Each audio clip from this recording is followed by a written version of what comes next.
Bonjour Lucas, Bonjour à toi, Vincent. bienvenue à toi Lucas et à toi qui regarde cette vidéo dans la chaîne des entrepreneurs à succès. Donc, je me présente, Vincent, je suis créateur d'audience d'acheteurs qualifiés et aujourd'hui, je te présente donc mon invité, Lucas, qui aujourd'hui est coach en investissement, mais il va définir plus parce qu'effectivement, il a quelque chose de spécifique, c'est-à-dire qu'il emmène les personnes dans l'investissement, mais avec son propre service de son côté. Donc, aujourd'hui, j'ai pris la peine effectivement de faire des recherches un petit peu sur toi, Lucas, avant de faire cette interview. Et l'idée, c'est que à l'heure actuelle, tu fais également de ton côté de l'investissement passif dans le trading. Tu fais également de l'investissement et du management dans les applications mobiles. Ensuite, quand j'ai fait effectivement, on s'est rencontrés aussi, il faut le dire, que les personnes le sachent un petit peu, c'était il y a quelques mois de cela maintenant, quasiment 8-9 mois. Donc mon ressenti que j'ai eu et effectivement les recherches que j'ai pu faire sur toi en quelques mots, c'est-à-dire pour les personnes qui regardent, Lucas, c'est une personne qui a de l'expérience. Je dirais, Lucas est jeune, mais il a de l'expérience. Il a de l'assise. Donc de l'expérience, spécialiste, une personne qui a du contenu, effectivement, dans ce qu'il transmet, et un voyageur.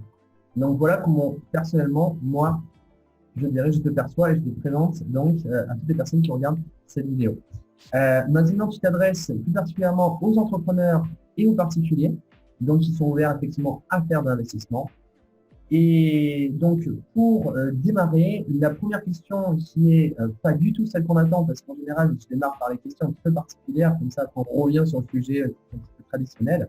Je vais te poser une question qui va te faire sourire, c'est pourquoi tu n'as pas encore lancé ta chaîne YouTube? Parce qu'il y a une super image, mais elle n'est pas encore lancée. Qu'est-ce qui t'arrive? T'attends quoi?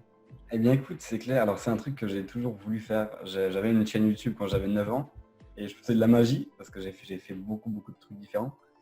Moi, je suis un touche-à-tout, j'aime bien tout faire. Et du coup, ben, c'est un truc qui me ferait vraiment, vraiment, vraiment kiffer de lancer une chaîne YouTube, que ce soit pour partager. Moi, j'aimerais bien, en fait, si tu veux, j'ai une idée de chaîne YouTube, ce serait euh, partager en final les possibilités enfin, ce qu'il est possible de faire dans la vie, de bien, de cool, avec des petits budgets, voire même sans entre guillemets, profiter de la vie sans avoir d'excuses. C'est-à-dire souvent on se donne des excuses, on se dit, ben voilà, bon c'est cher, regarde lui il a un bon lifestyle, ou lui il fait des bons voyages, etc. Alors qu'au final on peut trouver il n'y a aucune excuse, que ce soit financièrement, que ce soit au niveau du temps. On a tous un week-end, on a tous, on a tous 100 euros à dépenser à droite à gauche à la nappe, alors qu'on pourrait mettre 100 euros autre part. Et ouais, j'aimerais bien lancer une chaîne YouTube, même si elle ne serait pas axée business. Je suis pas je suis pas forcément dans l'optique de faire une chaîne YouTube où je vais parler du business et parler uniquement de business. Ce serait plutôt une chaîne YouTube qui va accompagner, on va dire, montrer ce qui est possible de faire dans la vie. Et ensuite aussi en parler de business, parce que le business, l'entrepreneuriat, etc., ça fait partie aussi de ça, au final, parce qu'on passe plus de temps à bosser, à développer des projets qu'autre chose.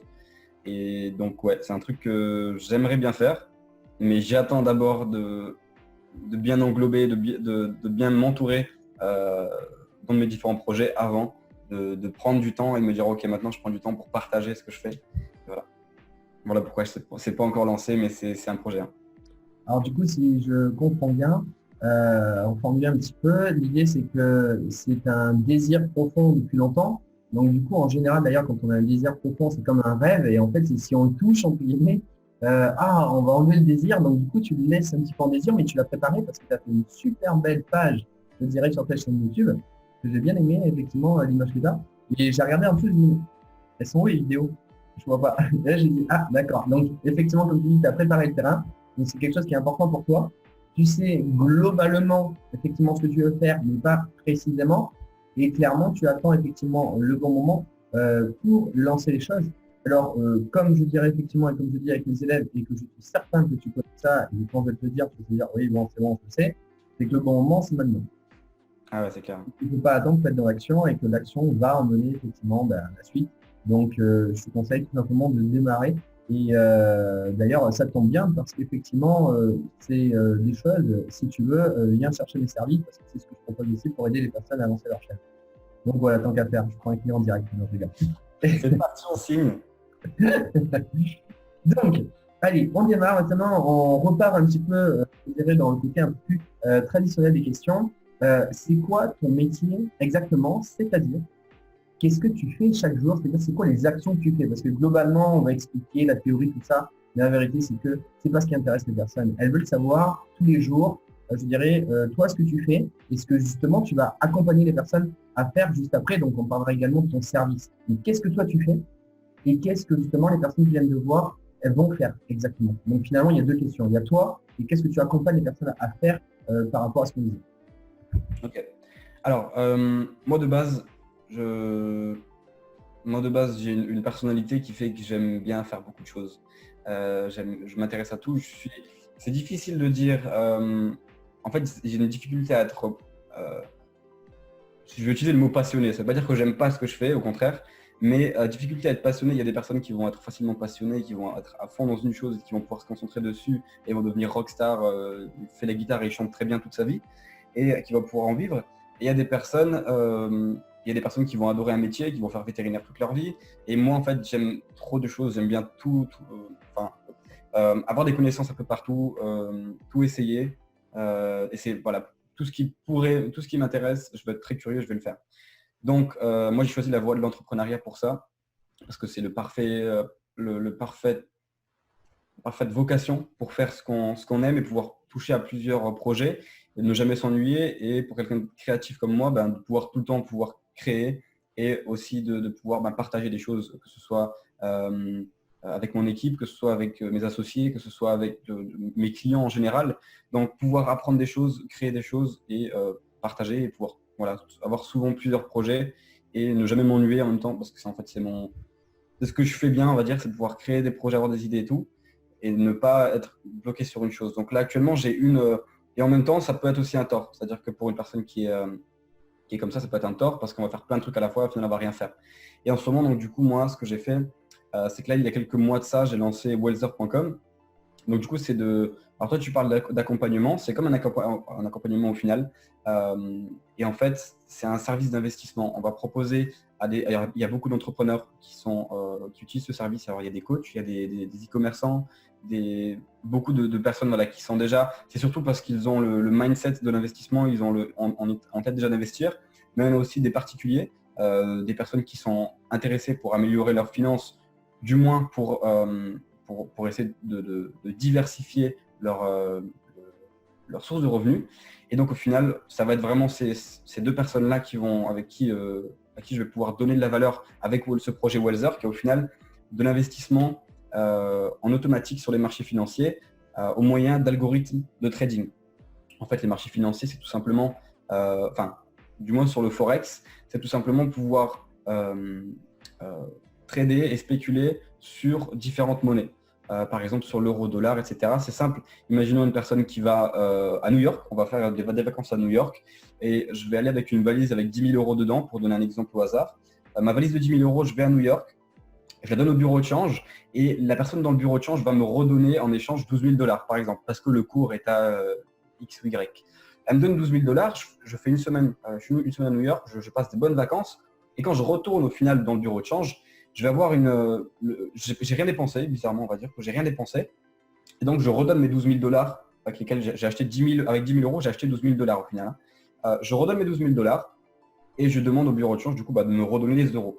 Et le bureau de change, la personne qui est au service va me donner 10 100 euros. Alors du coup, j'aurais gagné 100 euros avec un placement à la base de 10 000 euros. Donc j'ai acheté des dollars avec 10 000 euros et une semaine plus tard, j'ai gagné 100 euros en reprenant mes euros. Alors on pourrait se demander pourquoi. Mais au final, parce que le cours a changé. Donc le cours de l'euro-dollar a changé et du coup, c'était en notre faveur. On a gagné de l'argent. Donc on a été trader en étant en vacances. La plupart du temps, quand on va en vacances et que l'on va chercher à voir la monnaie locale, eh bien, on va trader. On va trader. Trader, c'est quoi? C'est du commerce, c'est acheter quelque chose, faire un échange en fait. On va échanger de l'euro contre du dollar. On va pouvoir spéculer là-dessus. Alors soit maintenant, au bout d'une semaine, j'aurais pu perdre de l'argent parce que le cours a fluctué dans la mauvaise direction par rapport à mon investissement. Et dans un autre cas, j'aurais pu gagner de l'argent. Et comme là, j'ai le dit, 100 euros par exemple pendant cette semaine-là. Parce que le cours a changé pendant une semaine et ça nous a été bénéfique. Et donc du coup, qu'est-ce qu'il est possible de faire? Que font les traders au final? Un trader, il va être devant un ordinateur, devant plusieurs écrans pour pouvoir suivre plusieurs graphiques à la fois. C'est pour ça que souvent dans les films, on voit plein d'écrans et tout, on se demande qu'est-ce que c'est que ce charabia, qu'est-ce que c'est que ces courbes. Au final, il suit juste l'évolution des prix sur plusieurs écrans pour pouvoir au final voir plus facilement, sur telle paire, donc sur l'euro-dollar, il y a possibilité de faire quelque chose. J'ai possibilité d'acheter ou de vendre sur le dollar contre le yen japonais, etc., etc. Et donc, du coup, c'est difficile pour un trader, c'est un métier qui s'apprend, c'est un métier qui est difficile et tout le monde n'a pas le temps, n'a pas forcément l'envie d'apprendre à être trader. Et surtout que c'est quelque chose de très difficile parce qu'il y a une partie psychologique chez le trader qui joue beaucoup et qui joue énormément sur la rentabilité ou non d'un trader. Les traders dans des banques ou dans les fonds d'investissement, leur but, ça va être de trouver via des indicateurs, donc en essayant d'analyser le cours, juste en analysant les hausses ou les baisses, ou alors en analysant ce qui se passe dans le monde. Par exemple, Trump qui fait un bordel, il tweet quelque chose, ça fait tuer un cours vraiment. Ou alors il y a quelque chose qui se passe, guerre économique, etc. etc. Plein de choses qui peuvent se passer qui font que on va savoir où se placer, est-ce qu'on va acheter une monnaie, la revendre et on va pouvoir gagner ou perdre de l'argent sur le Forex. Il existe maintenant depuis des années, depuis que le trading est devenu du trading à haute fréquence grâce à Internet, on peut acheter et revendre des monnaies en quelques secondes, voire moins d'une seconde. Alors, on peut placer des ordres très rapidement et une fois que ça s'est arrivé, ça a laissé place aussi à des personnes qui ont inventé des algorithmes de trading. Et donc l'algorithme, en fait, son but, c'est de voir ce qu'aurait fait un trader lorsqu'il aurait vu le prix faire tel et tel mouvement, qu'aurait fait le trader. Et bien au final, on va pouvoir avec des algorithmes recréer, on va dire, comme le cerveau d'un trader pour sa stratégie. On va pouvoir recréer la stratégie d'un trader dans un code, dans un algorithme qui va, lorsque le marché va faire certaines choses, va au final placer un ordre à l'achat ou à la vente, etc. et au final faire un profit ou une perte. Ça se passe beaucoup plus vite qu'avec un trader parce que l'algorithme peut regarder 10, 15, 20 paires différentes à la fois. En une seconde, il peut avoir tout analysé toutes les secondes, alors que le trader va avoir plus de difficultés à le faire. Et l'algorithme va aussi aller beaucoup plus vite dans la prise de décision. S'il y a quelque chose qui se passe très mal, l'algorithme, en moins d'une seconde, il peut fermer une position, en ouvrir une autre, etc. Et au-delà de ça, c'est ce qui est le plus gros plus d'un algorithme de trading, c'est ce qu'on propose sur Welzer, donc des algorithmes de trading, et du coup, qui sont facilités pour quand même une personne qui n'y connaisse rien puisse comprendre ce que c'est et comment investir avec un algorithme. Et donc, du coup, l'algorithme, surtout, permet de retirer l'effet négatif du trader, sa psychologie. C'est-à-dire que le trader, son plus gros défaut, c'est les émotions. Un trader, lorsqu'il va voir quelque chose, il va des fois non pas agir en suivant sa stratégie, mais parfois les émotions entrent en compte et c'est genre, par exemple, ok, là je suis un peu trop négatif, je vais couper maintenant. Ou là j'ai gagné un petit peu, alors maintenant j'arrête maintenant. Et donc du coup, dès qu'on va commencer à être un peu dans le vert, on va prendre rapidement nos bénéfices. Et dès qu'on part dans le rouge, on va attendre un peu plus longtemps, on va laisser creuser ce négatif et on va perdre plus d'argent à cause des émotions parce qu'on n'a pas suivi une stratégie pure et dure qui est aussi stricte. L'algorithme, il suit une stratégie pure et dure, stricte au long terme. Et c'est ce qui rend aussi magnifique ça, les algorithmes. Et c'est pour ça que maintenant, plus de 50% des ordres sur les marchés sont gérés par des robots, par des algorithmes. Donc, ceux des grandes banques, des grands fonds d'investissement et de Welzer, du coup, maintenant. C'est le fait que j'ai perdu mon fil. Voilà. Les algorithmes. Les algorithmes vont permettre. Exactement, ils vont permettre en fait vu qu'ils se répètent, c'est un truc qui se répète, c'est une stratégie qui est stricte, qui va toujours suivie. Imaginons qu'on prenne un trader. Un trader, il y a beaucoup de choses émotionnelles et énormément de choses qui entrent en compte dans ce qui va donner au final ses actions et donc ses résultats. Donc c'est pas possible, difficile, voire impossible de donner avec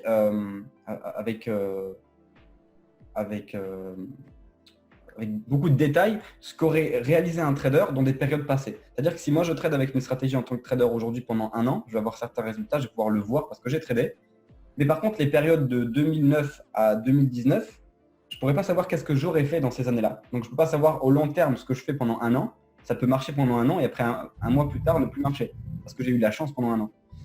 Les algorithmes, vu qu'ils se répètent et que c'est une stratégie qui est stricte, qui va toujours se suivre, on a la possibilité en fait de tester nos algorithmes sur des périodes passées. On peut savoir si l'algorithme qu'on a développé était rentable en 2015, par exemple. Le 1er avril 2015, qu'est-ce qu'il aurait fait comme bénéfice ou comme perte? Parce qu'en fait, on a des données sur des serveurs qui enregistrent chaque seconde du prix du marché dans les périodes passées. Donc en fait, on va pouvoir, pendant plusieurs années, sur une période de plusieurs années, tester l'algorithme et voir s'il a été rentable, quels ont été les risques, quelles ont été les statistiques en fait via cette méthode-là par rapport à ce qui s'est déjà passé jusqu'en 2019. Et à ce moment-là, voir est-ce que l'algorithme tient la route, est-ce qu'il aurait fonctionné si on avait lancé cet algorithme-là il y a maintenant 5 ans, ou 8 ans, ou 7 ans, ou 6 ans. Ça nous permet de voir, avec un capital de 1 000 € par exemple, au bout de 7 ans, combien on aurait fait de bénéfices, ou alors de pertes. Et on voit qu'avec des algorithmes, il y a des algorithmes qui permettent de faire beaucoup de profits, même si en aucun cas ça va garantir qu'on va faire du profit, parce que dans les 8 années passées, on a fait du profit, parce que les marchés changent, les conditions changent. Mais par contre, voilà, ça nous permet de voir vraiment, on va dire, la force et les bases d'un algorithme selon ce qui était codé au final, la stratégie. Et donc, du coup, après, on fait aussi des choses qui est simplement de lancer l'algorithme sur le marché réel et de voir pendant plusieurs mois quels sont les résultats et combien on aurait d'argent, combien qu'on pourrait faire de retour sur investissement en l'utilisant. Donc, c'est quelque chose qui est venu de base des traders, du trading, des traders, qui ensuite, grâce à Internet et grâce à la rapidité maintenant d'action qu'on peut avoir sur les marchés, on fait naître les algorithmes qui permettent d'acheter, de vendre rapidement et via une stratégie qui est stricte, qui supprime les émotions complètement et qui ensuite a ramené jusque… Alors, avant, c'était des algorithmes qu'il fallait, il fallait absolument avoir 100 000 € pour pouvoir utiliser un algorithme. C'est-à-dire que, ou 1 million d'euros, voire il fallait acheter à plusieurs millions d'euros des algorithmes uniquement pour des banques. Donc, personne ne pouvait les utiliser. Et il y avait des barrières d'entrée extrêmement grosses pour un particulier qui veut investir là-dessus, qui veut utiliser un algorithme de trading. Et donc, du coup, il fallait des énormes capitaux ou alors de l'argent pour se procurer, voire faire développer pendant des années un algorithme. Maintenant, tout a évolué et ça commence tout doucement. On commence tout doucement à pouvoir faire rentrer des personnes avec des capitaux plus bas et aussi utiliser des stratégies grâce aussi à des courtiers qui nous permettent d'investir avec des capitaux plus bas et bien de pouvoir permettre à tout le monde de trader avec ces algorithmes-là et de faire de l'argent ou des pertes avec ces algorithmes-là. Donc moi, ce que je propose, c'est vraiment un service d'investissement avec notre algorithme. On peut avoir tous les résultats. Moi, je mets toujours les résultats sur la page d'accueil avec un tableau qui permet de voir les résultats en avril 2018, en mai 2018, début 2019, etc. pour voir les résultats que l'algorithme a eu dans les mois passés, mais aussi les algorithmes dans les années passées, alors que l'algorithme n'était pas encore lancé, mais par contre, on a pu le tester dans les années passées grâce aux données qui sont stockées sur des serveurs auxquels on a accès nous. Et donc, du coup, voilà, le but, c'est vraiment d'offrir un service d'investissement passif. C'est 100% passif parce qu'on n'a rien à faire. On pose un capital et on peut suivre depuis notre mobile et voir, OK, moi, aujourd'hui, j'ai gagné tant et tant. Ou alors, aujourd'hui, j'ai perdu tant et tant. Dans ces 3 dernières semaines, j'ai gagné tant et tant. Ces derniers mois, cette année-là, j'ai gagné combien.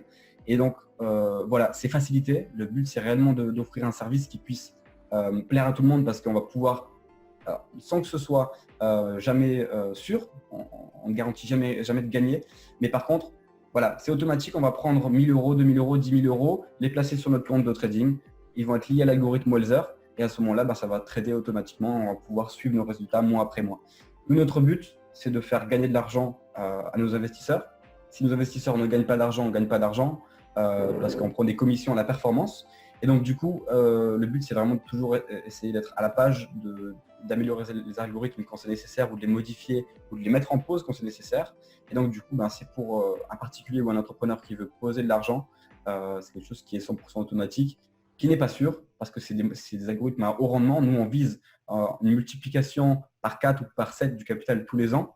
Donc, c'est du 700 entre 300%, plus 300% et plus 700% par an. Donc, ça n'a rien à voir avec le livret A, c'est bien supérieur.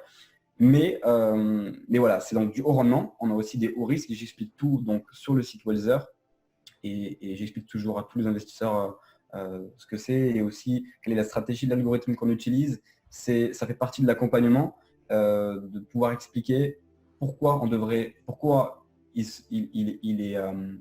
est cool d'investir sur ce type d'investissement, sur ce placement-là, mais aussi pourquoi. Parce que voilà, au final, derrière quelle stratégie est appliquée, quels sont les risques, tous les combien de temps on peut regarder.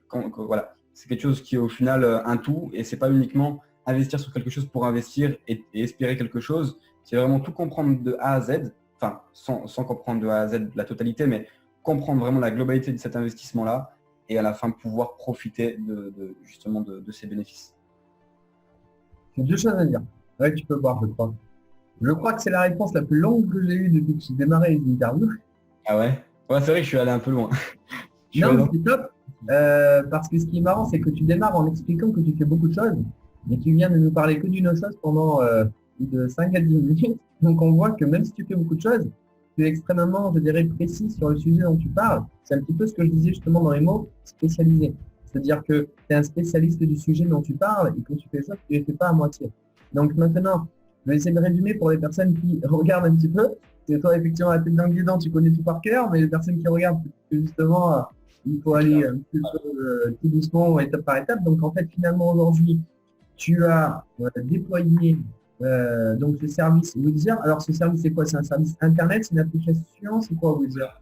En fait, c'est un site web le site web permet de base d'être comme une vitrine et de comprendre tout. Et ensuite, c'est un service qui est lié au courtier. On va s'inscrire chez un courtier et ensuite tout va se passer avec notre mobile. On va s'inscrire chez un courtier et après en passant effectivement par ton lien, entre guillemets, je ne sais pas comment ça se passe, mais en passant par vous. D'abord, il y a le courtier, on passe par vous. Et vous pouvez de toute façon la procédure de l'autre côté et vous avez un site internet qui va présenter tout cela et tout expliquer globalement. Parce que l'idée, pour faire simple, c'est une personne, elle vient, je dirais, poser sur la table pour, alors c'est vachement démocratisé comme tu disais, aujourd'hui on peut faire des investissements à partir de 1000, 2000, 10 000 euros, alors qu'avant c'était des centaines, voire millions d'euros, je dirais, pour accéder à ce service. Donc aujourd'hui, toi, c'est ce que tu as déployé, ce que tu proposes, je dirais, aux personnes qui vont venir te voir, qui disent, voilà, moi j'ai envie de poser de l'argent sur la table, d'avoir de 3 à 700% par année. Donc, j'ai besoin de toi, Lucas. Ok. Et on voit effectivement que tu maîtrises le sujet. En tout cas, c'est top parce que tu viens de donner quand même pas mal d'informations, de détails, de contenu. Et c'est vrai que ça donne confiance parce qu'on voit que voilà, ton sujet, tu pourras en parler des heures, qu'il y aurait, voilà, il n'y a pas de souci. Ça n'a pas fini. Allez, donc du coup, bah, maintenant, tu viens de dire finalement ce que tu fais, ce que tu proposes. Là, tu m'as striké mes questions d'après, mais c'est top. Donc, on va On peut faire un résumé, hein, si tu veux, tu les reposes, on peut refaire un petit résumé, ce serait encore plus simple du coup. Non, mais non, parce qu'on va revenir un petit peu après, mais plus percutant, on va dire. Aujourd'hui, ok, les personnes, elles vont venir poser de l'argent sur la table, utiliser ton service, mais aujourd'hui, pourquoi les personnes viennent? Elles vont venir parce qu'elles se disent, moi, Lucas, je le sens bien. Et pourquoi Lucas, je le sens bien? Toujours pareil, c'est quoi ton histoire? Comment t'en es arrivé justement à proposer ce type de service? Aujourd'hui, d'ailleurs, tu peux rappeler quand même, parce que tu es quand même jeune. Alors d'un côté, on pourrait se dire un manque, on peut avoir un inconvénient, c'est le manque de crédibilité des personnes qui ne prennent pas assez au sérieux. Et en même temps, c'est un avantage monumental parce que tu es un pionnier, je dirais, et toi, tu es né finalement dans toute cette technologie que tu comprends sur le bout des doigts et que finalement, tu es en avance sur beaucoup de personnes parce que tu baignes dedans et que tu vas extrêmement vite parce que tout ça, c'est une évidence pour toi. Et justement, ben, il faudrait se remettre un petit peu en question. Et moi-même, effectivement, je dirais, j'ai quelques années de plus que toi. Et finalement, c'est à moi à venir écouter parce que ouais, tout ça, pour toi, c'est juste, c'est fluide, quoi, ça coule. Alors, raconte-nous un petit peu ton histoire et justement ce que tu as réalisé jusqu'à présent parce que quand on s'est rencontrés, je sais qu'effectivement, il y a beaucoup de personnes qui faisaient déjà beaucoup d'éloges et c'est pas pour rien. Donc, on t'écoute. Ok. Donc ouais, c'est clair que ça peut être choquant. Moi, à chaque fois que je dis mon âge, donc j'ai 20 ans, à chaque fois que je parle de l'âge, ou alors qu'on voit ce que je fais et qu'on me le demande, comment c'est possible de faire ça à 20 ans. Dis-nous juste maintenant, à 20 ans, tu as fait quoi à 20 ans? Histoire d'en mettre plein la vue à ceux qui vont regarder en se disant, ah ouais, quand même, il faut que je l'écoute. Allez, on t'écoute. Alors j'ai lancé à la fin de mes 17 ans, j'ai lancé j'ai vendu ma moto et j'ai investi en crypto-monnaie, j'ai acheté et j'ai construit on appelle ça un rig, donc c'est une machine qui va permettre de miner des crypto-monnaies. À l'époque, l'Ethereum était à l'Ethereum, je sais pas comment on le prononce. Le TH, il était à 60 euros ou 50-60 euros. Donc j'ai vu quelque chose qui pouvait se passer et je me suis renseigné et j'ai appris, donc comme dans tout ce que je fais, j'ai donc investi là-dedans. Donc j'ai au départ investi dans la crypto-monnaie, en minant de la crypto-monnaie. Je faisais partie donc du réseau de ceux qui minent la crypto-monnaie pour pouvoir réaliser des transactions entre les gens. Donc c'était un petit peu le petit début, c'est ce qui m'a fait me permettre d'avoir de l'argent. Donc moi j'étais à l'école, j'étais au lycée, C'est Et au quoi lycée, tes petits débuts, excuse-moi, c'est quoi tes petits débuts? Tu as revendu ta moto, tu as mis combien sur la table, tu as réussi à avoir combien? Comment ça s'est passé tes débuts? ouais. Donc j'ai revendu ma moto 1500 euros. Avec 1000 euros, j'avais déjà un PC, on va dire, gaming, donc donc il y avait déjà une bonne carte mère, j'avais une bonne base, on va dire, et du coup j'ai arrêté, j'ai arrêté le but précis du PC qui était pour le jeu, et c'est devenu donc du coup un PC pour miner la crypto-monnaie. C'était du coup une petite entreprise carrée comme ça, enfin, c'était beaucoup plus grand, mais bon. Et donc du coup j'ai investi donc 1000 euros pour acheter 4 cartes graphiques supplémentaires. J'en avais déjà une. On achète des cartes graphiques, c'est des gros composants comme ça, on va les mettre un à côté de l'autre. C'est eux qui vont avoir les bons processeurs pour miner la crypto-monnaie. Donc j'en ai acheté plusieurs. Je suis monté à 1000 ou 1100 euros ou non, je crois 1200 euros d'investissement. Je ne sais plus exactement. Ouais, je crois 1200 euros d'investissement et 1700 euros, j'avais vendu la moto. Donc 1200 euros d'investissement, j'ai pu en retourner tous les mois 600 euros. Donc 600 euros le premier mois ou 650 euros. Après, j'en avais retourné quelques centaines d'euros le mois qui a suivi, mais j'étais encore chez mes parents. Je vivais encore chez mes parents. Et à cette époque-là, ils déménageaient. Donc, ils devaient tout casser. Enfin, bref, en gros, on devait partir de cette maison-là. Et donc, du coup, j'ai dû arrêter le rig, donc la machine. Et donc, j'ai plus pu le faire tourner. Donc, après, j'avais revendu toute cette machine-là en début d'année, en septembre-octobre. Donc là, Donc, j'ai revendu pour 800, 900 euros toutes les cartes graphiques. Donc, j'avais rentabilisé mon investissement, plus gagné, on va dire, 1000 euros, quoi. donc tu avais fait 1000 euros, je dirais, de bénéfice, je dirais, quand tu étais à la fin de tes 17 ans. Voilà. Mais si j'avais vraiment, si j'avais plus, s'il n'y avait pas eu ce problème-là du déménagement, j'aurais pu avoir c'est pas une rente, hein, mais c'est voilà, 650 euros tous les mois qui tombent juste avec ce petit investissement de 1200 euros. Donc C'est bien, je dirais, à cet âge-là, d'oser déjà ne serait-ce qu'investir. Et puis surtout, je dirais, en plus, il faut quand même comprendre une chose, à quel point tu es sérieux dans le sens où, quand on est jeune, il faut le dire, on a envie de flamber, on a envie de profiter. Et toi, tu avais ta moto et tout va. Tu as mis sur le tapis ta moto, ce qui te permettait, en tant que jeune, de te sentir bien, de flamber, je dirais, et puis de vivre ta jeunesse. Et finalement, tu as mis ça, je dirais, au service de ton avenir, en justement en investissement sur le long terme par rapport à tout ça. Donc, en tout cas, de ce côté-là, chapeau. Parce que depuis 14 ans, peut-être 13, 14 ans, je m'intéresse beaucoup au dev perso, développement personnel, et aussi à tout ce qui est aux finances, etc. Donc j'avais déjà dans ma tête ok, je vends un truc à plus de 1000 euros, mais si ensuite je peux mettre 1000 euros et derrière faire 600 par mois, qui ne le ferait pas? Par contre, c'est extrêmement difficile, hein. J'en ai chié, hein, pour réussir à monter ce truc de malade. Mais il faut trouver les informations partout. Donc heureusement que toujours bien aimé l'anglais, donc je regardais sur des forums anglais. Mais ça vient surtout de ça, hein. C'est pas juste de se dire, comme par hasard, à 17 ans, le mec il fait un truc qui rapporte des thunes. C'est vraiment, avant, je m'intéresse à ça, j'essaie de prendre les connaissances de pourquoi on peut faire de l'argent et comment, et ensuite je m'y mets. Je voulais pas vendre la moto pour vendre la moto, je savais que derrière j'allais faire plus, donc c'était le but. Et après, donc voilà, c'est un truc qui a un petit peu marché, même si après c'était un truc qui fluctuait, donc j'ai eu des réflexions là-dessus. J'avais pas pu relancer les machines, donc je les ai revendues.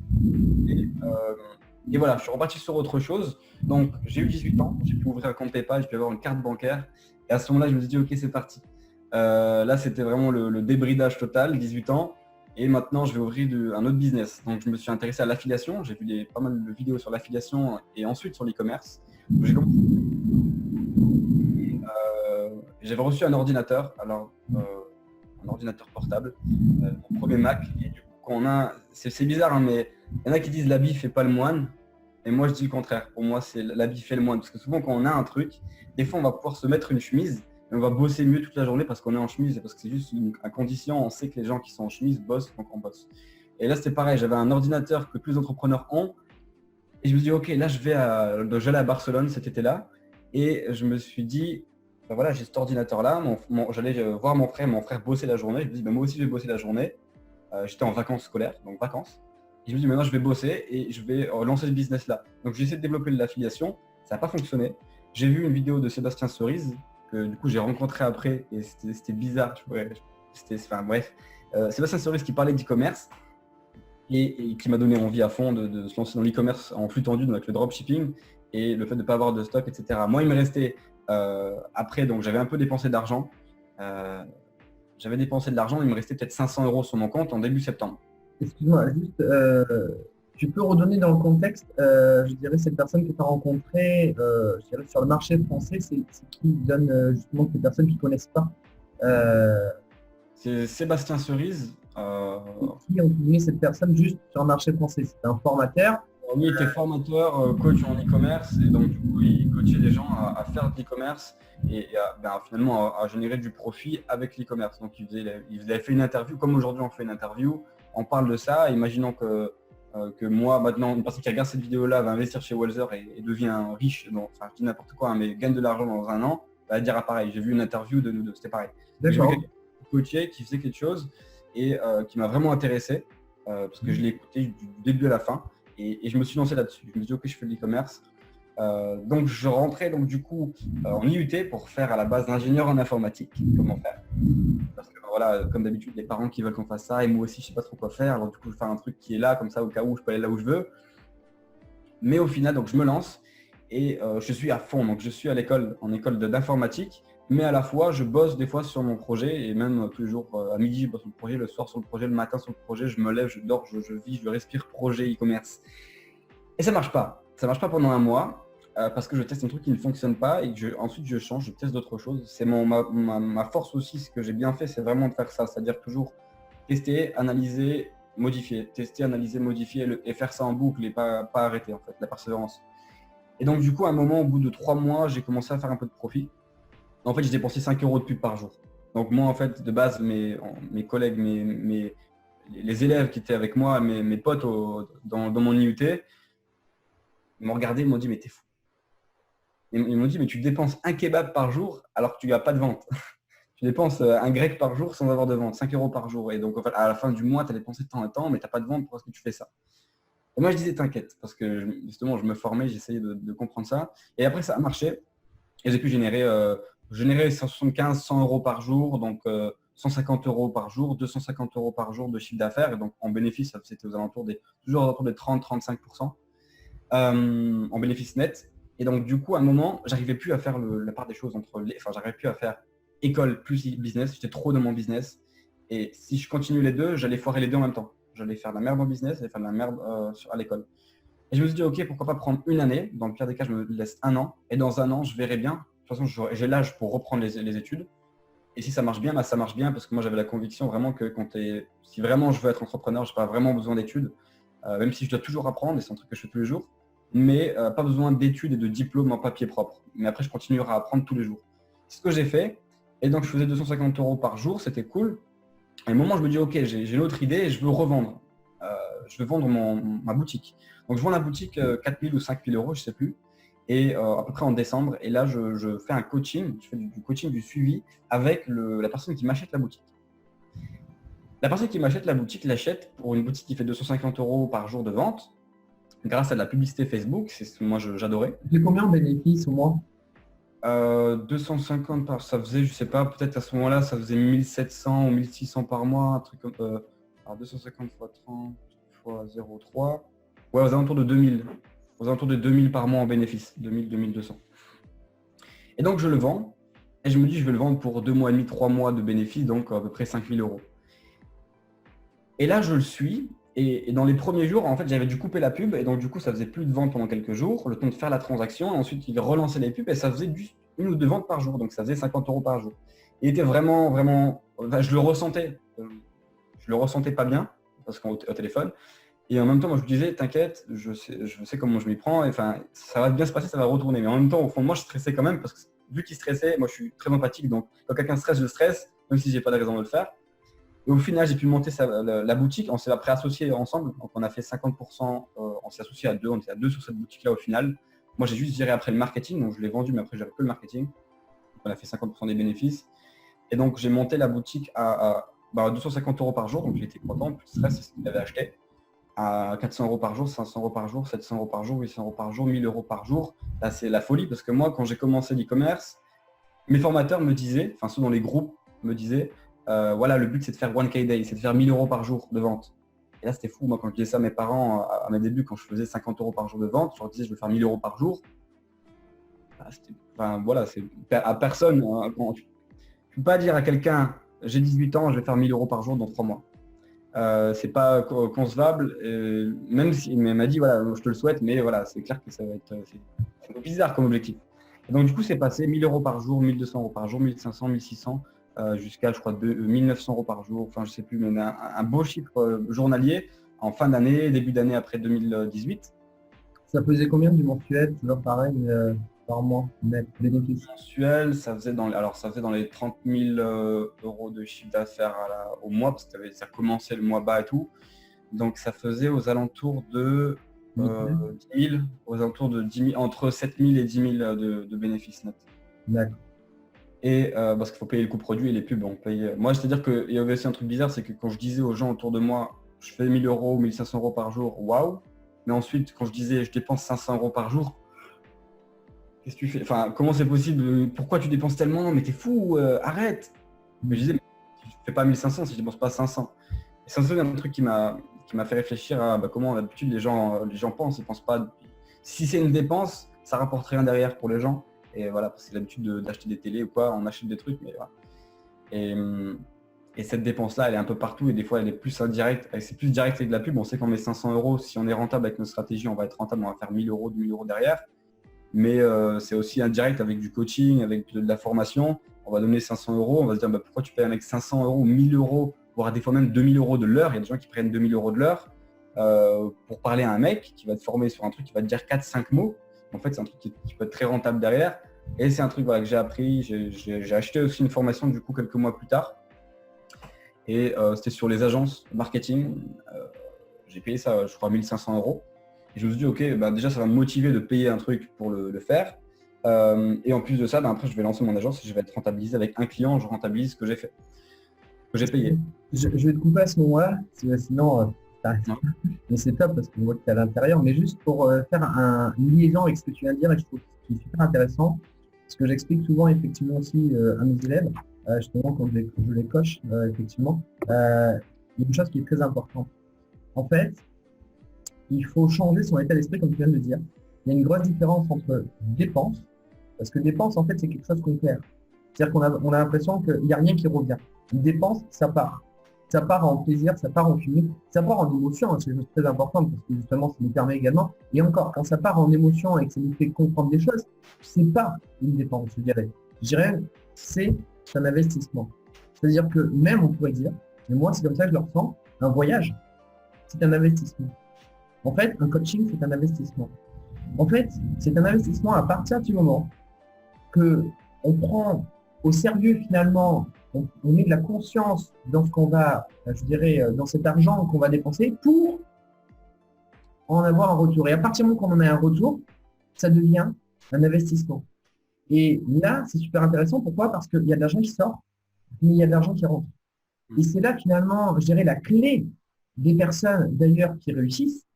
La clé, ce que je dis, je dirais, d'ailleurs toi, si tu regardes, je dirais cette interview, que ce soit effectivement Lucas ici présent, que ce soit moi ici présent, le plus important, il n'y a pas de personnes qui sont au-dessus ou en dessous. En fait, on est perpétuellement en train de transmettre de l'information et il faut accepter d'en recevoir. Et accepter d'en recevoir, en fait, c'est tout bête. Il faut simplement aller voir des personnes qui peuvent nous transmettre l'information qu'on a besoin par rapport à l'objectif qu'on a besoin. Un voyage, ça peut nous donner de l'émotion et surtout un déclic dans la tête de se dire je ne veux plus rester dans cet état d'esprit et je vais, je dirais, me réveiller pour faire cette action qui va me rapporter effectivement de l'argent. C'est la même chose sur un coaching.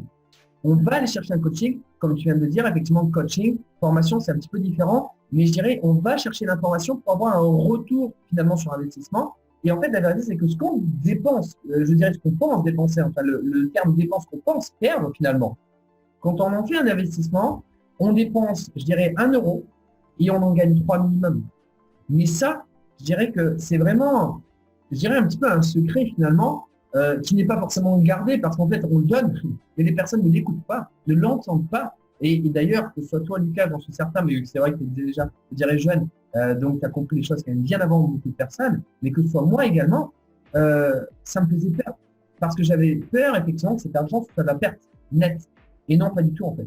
Parce qu'à partir du moment qu'on met de la conscience et qu'on prend au sérieux, effectivement, les informations qu'on nous transmet, on en fait un retour sur investissement, on donne 1 euro, on en gagne 3 minimum. Et moi, effectivement, c'est ce que j'ai fait. Et quand j'ai accepté de faire ça, c'est la clé, en fait, pour passer des échelons. Les gens, ils ont, deux et trois. Comment? les gens, ils ont peur. C'est ça. Mais une fois qu'on a dépassé cette peur, en fait, dans l'action, une fois qu'on fait une fois, on se dit, mais en fait, si le process, ça marche une fois, ça marche deux fois et trois fois. Et en fait, on comprend que ça, c'est qu'à chaque fois, on bloque dans une zone. Pourquoi? Parce qu'on a peur, je dirais d'ailleurs, d'investir. On a peur que ce soit une perte, on a peur que ce soit une dépense.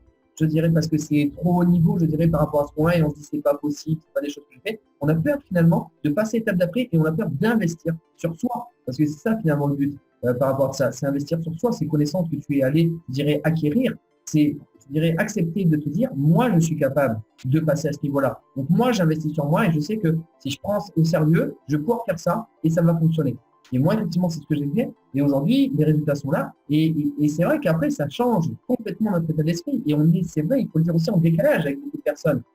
En fait, je dirais que on passe du mode de suiveur où on suit les personnes, où on se dit, oui, ben, on te suit parce que moi, je suis pas capable, au mode, je dirais, de leader de soi-même, de se dire, mais moi, je suis capable pour moi, et en fait, je suis capable d'investir sur moi, et je suis capable de passer à l'étape d'après. Et c'est à ce moment-là qu'on devient un leader, parce qu'on devient un exemple pour les autres, parce qu'on était capable d'investir en soi.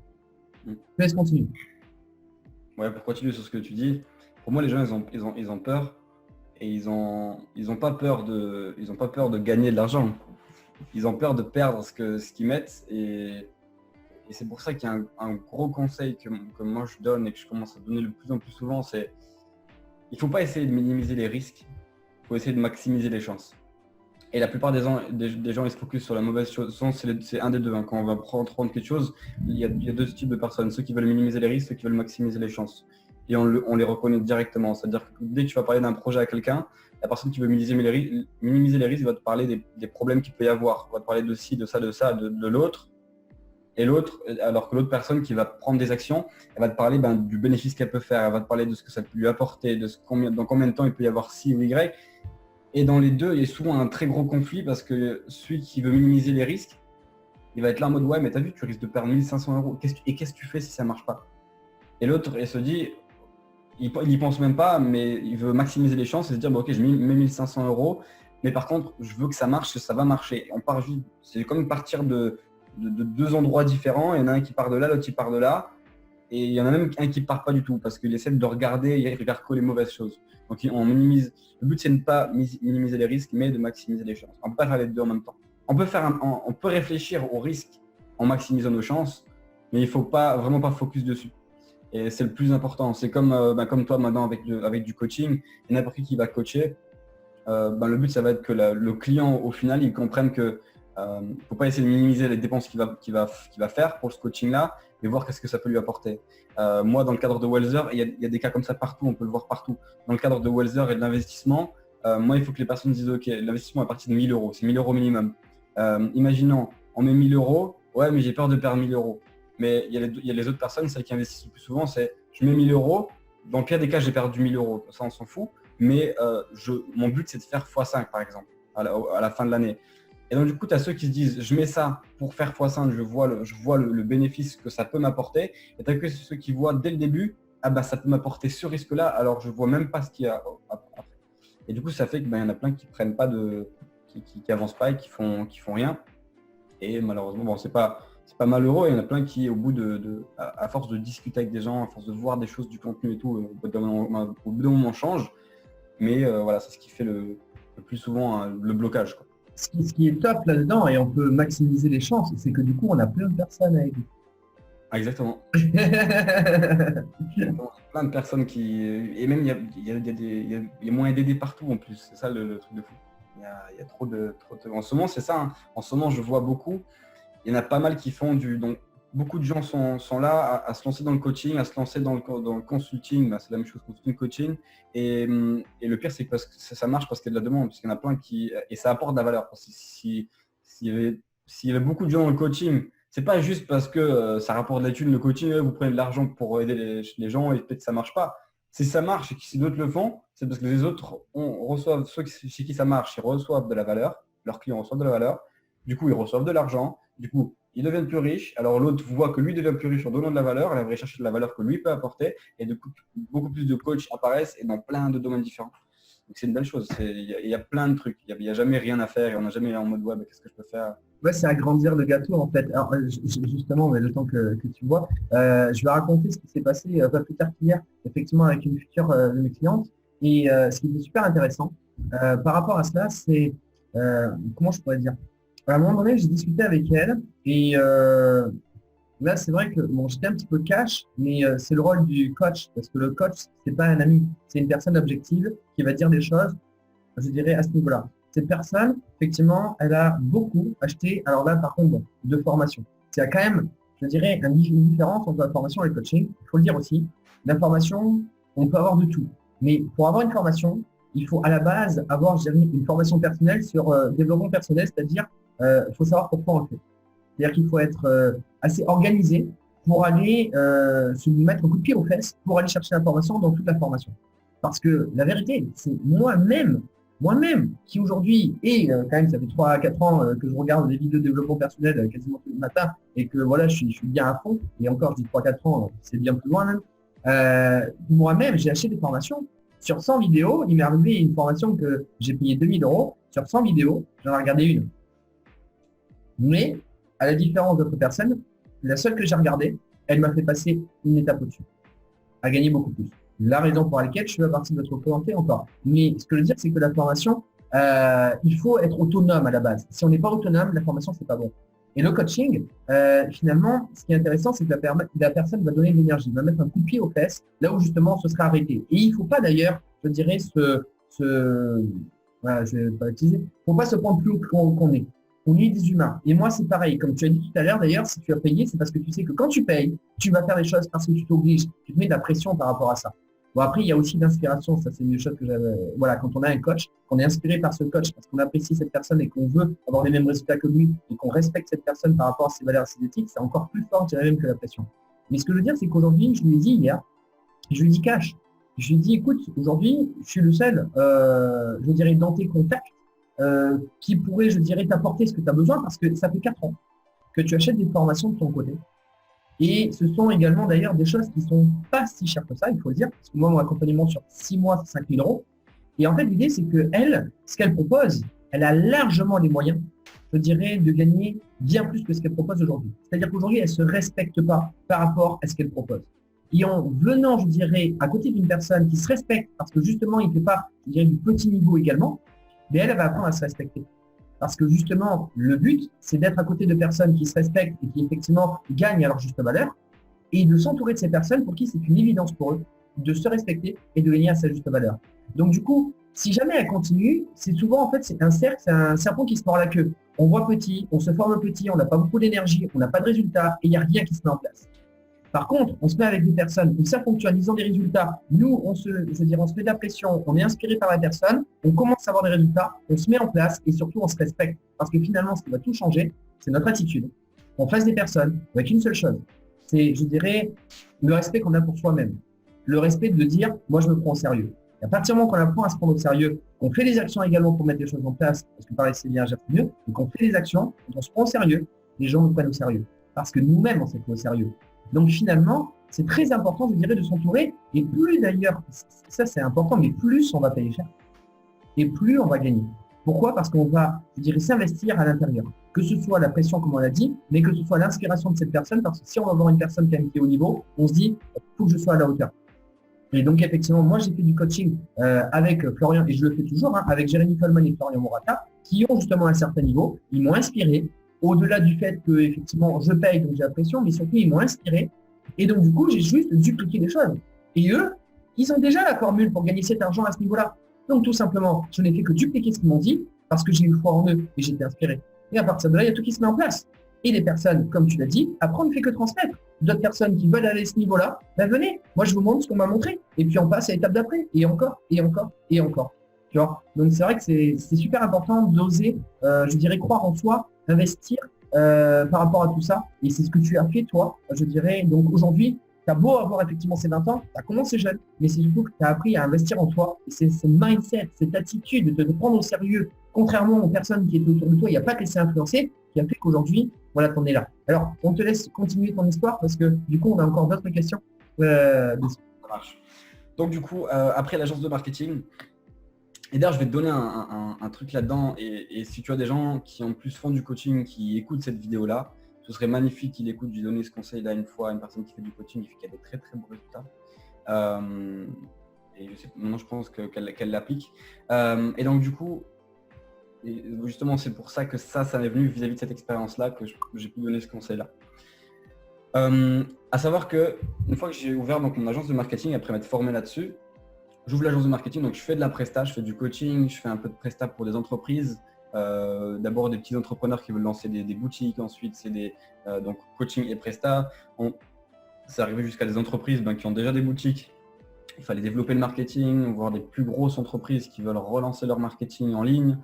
Et au final, il y avait aussi du coaching et des personnes qui veulent se lancer en e-commerce, qui veulent comprendre ça, etc. Et donc, je me suis mis là-dessus. Donc, c'était ce que j'ai fait pendant un an en 2018. Et après une introspection, et après le fait que j'ai tout vérifié, alors moi, ça ne me plaisait pas de faire ça. Pourquoi ? Parce qu'en fait, j'ai remarqué que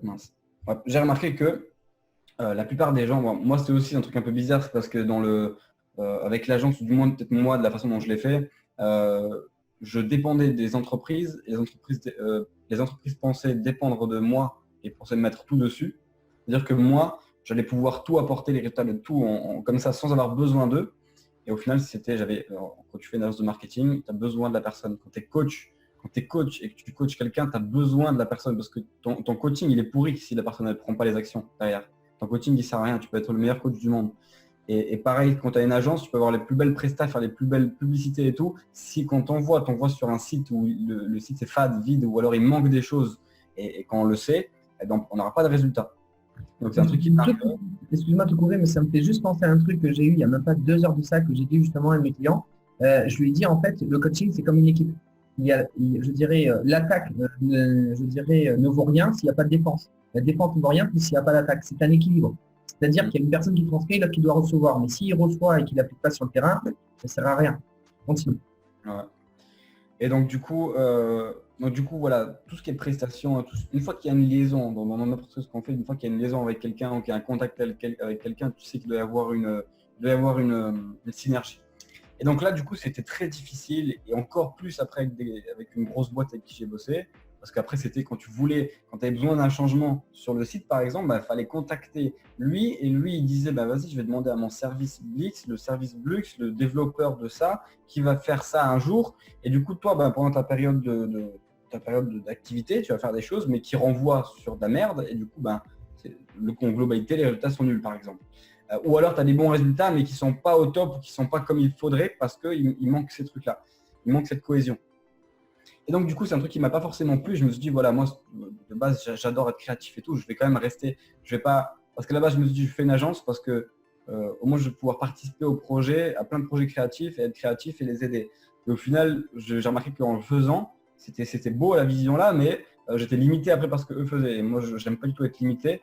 Donc je me dis ok, j'arrête l'agence et je repars sur mes propres projets. Je lance des choses. Quand j'ai besoin de quelque chose, je saurai parler à qui, je saurai qui doit donner l'action. J'aurai mon équipe et je ne vais pas juste passer par un intermédiaire qui pense que X ou Y.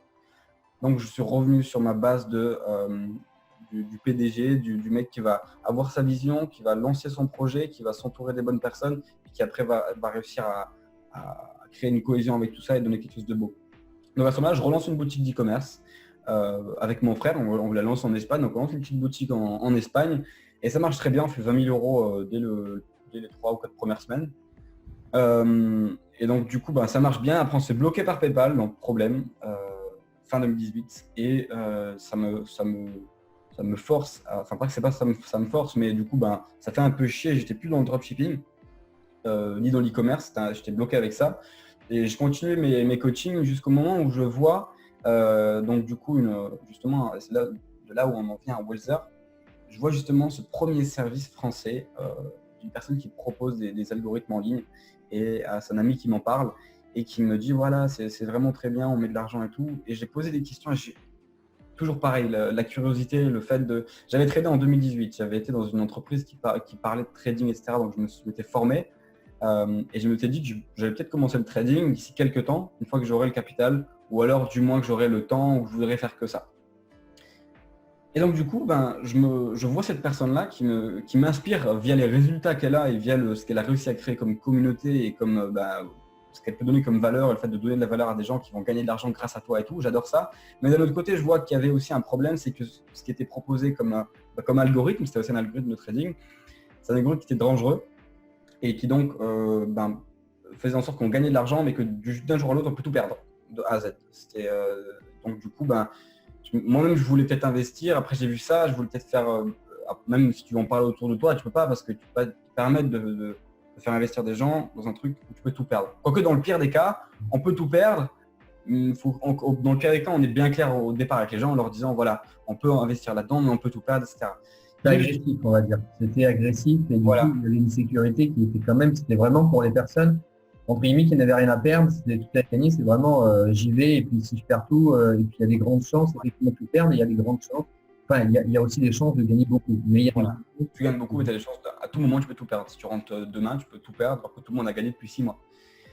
Et donc, du coup, je me suis dit, c'est pas un truc que je voudrais faire. Par contre, ça m'a vraiment donné envie de voir. Je me suis dit qu'il y avait quand même moyen d'avoir des. C'était sûr qu'il y avait des algorithmes qui peuvent permettre de générer du profit sans avoir besoin d'avoir une stratégie risquée. Alors, même moi, avec Welzer, quand je fais investir quelqu'un, toujours la personne doit être prête à perdre ce qu'elle met en capital. C'est-à-dire que même si ce n'est pas une stratégie risquée de base, on garde ça en tête. Mais je me suis dit, pourquoi pas faire ça, mais avec une autre stratégie où on va protéger chacun de nos ordres, etc. Et je vais chercher ça, je vais m'éduquer là-dessus. Et du coup, pendant 3 mois intensifs, la tête que là-dedans. Et je me suis dit, OK, c'est l'heure de lancer ce business-là parce qu'à la base, dans mon agence de marketing, si tu regardes la finalité, une agence te permet de donner de la valeur. La valeur que tu donnes à tes clients, à la fin, la finalité, elle est financière. Tu vas leur apporter des ventes, au final, tu leur as apporté de l'argent. Donc, ils ont gagné de l'argent grâce à toi.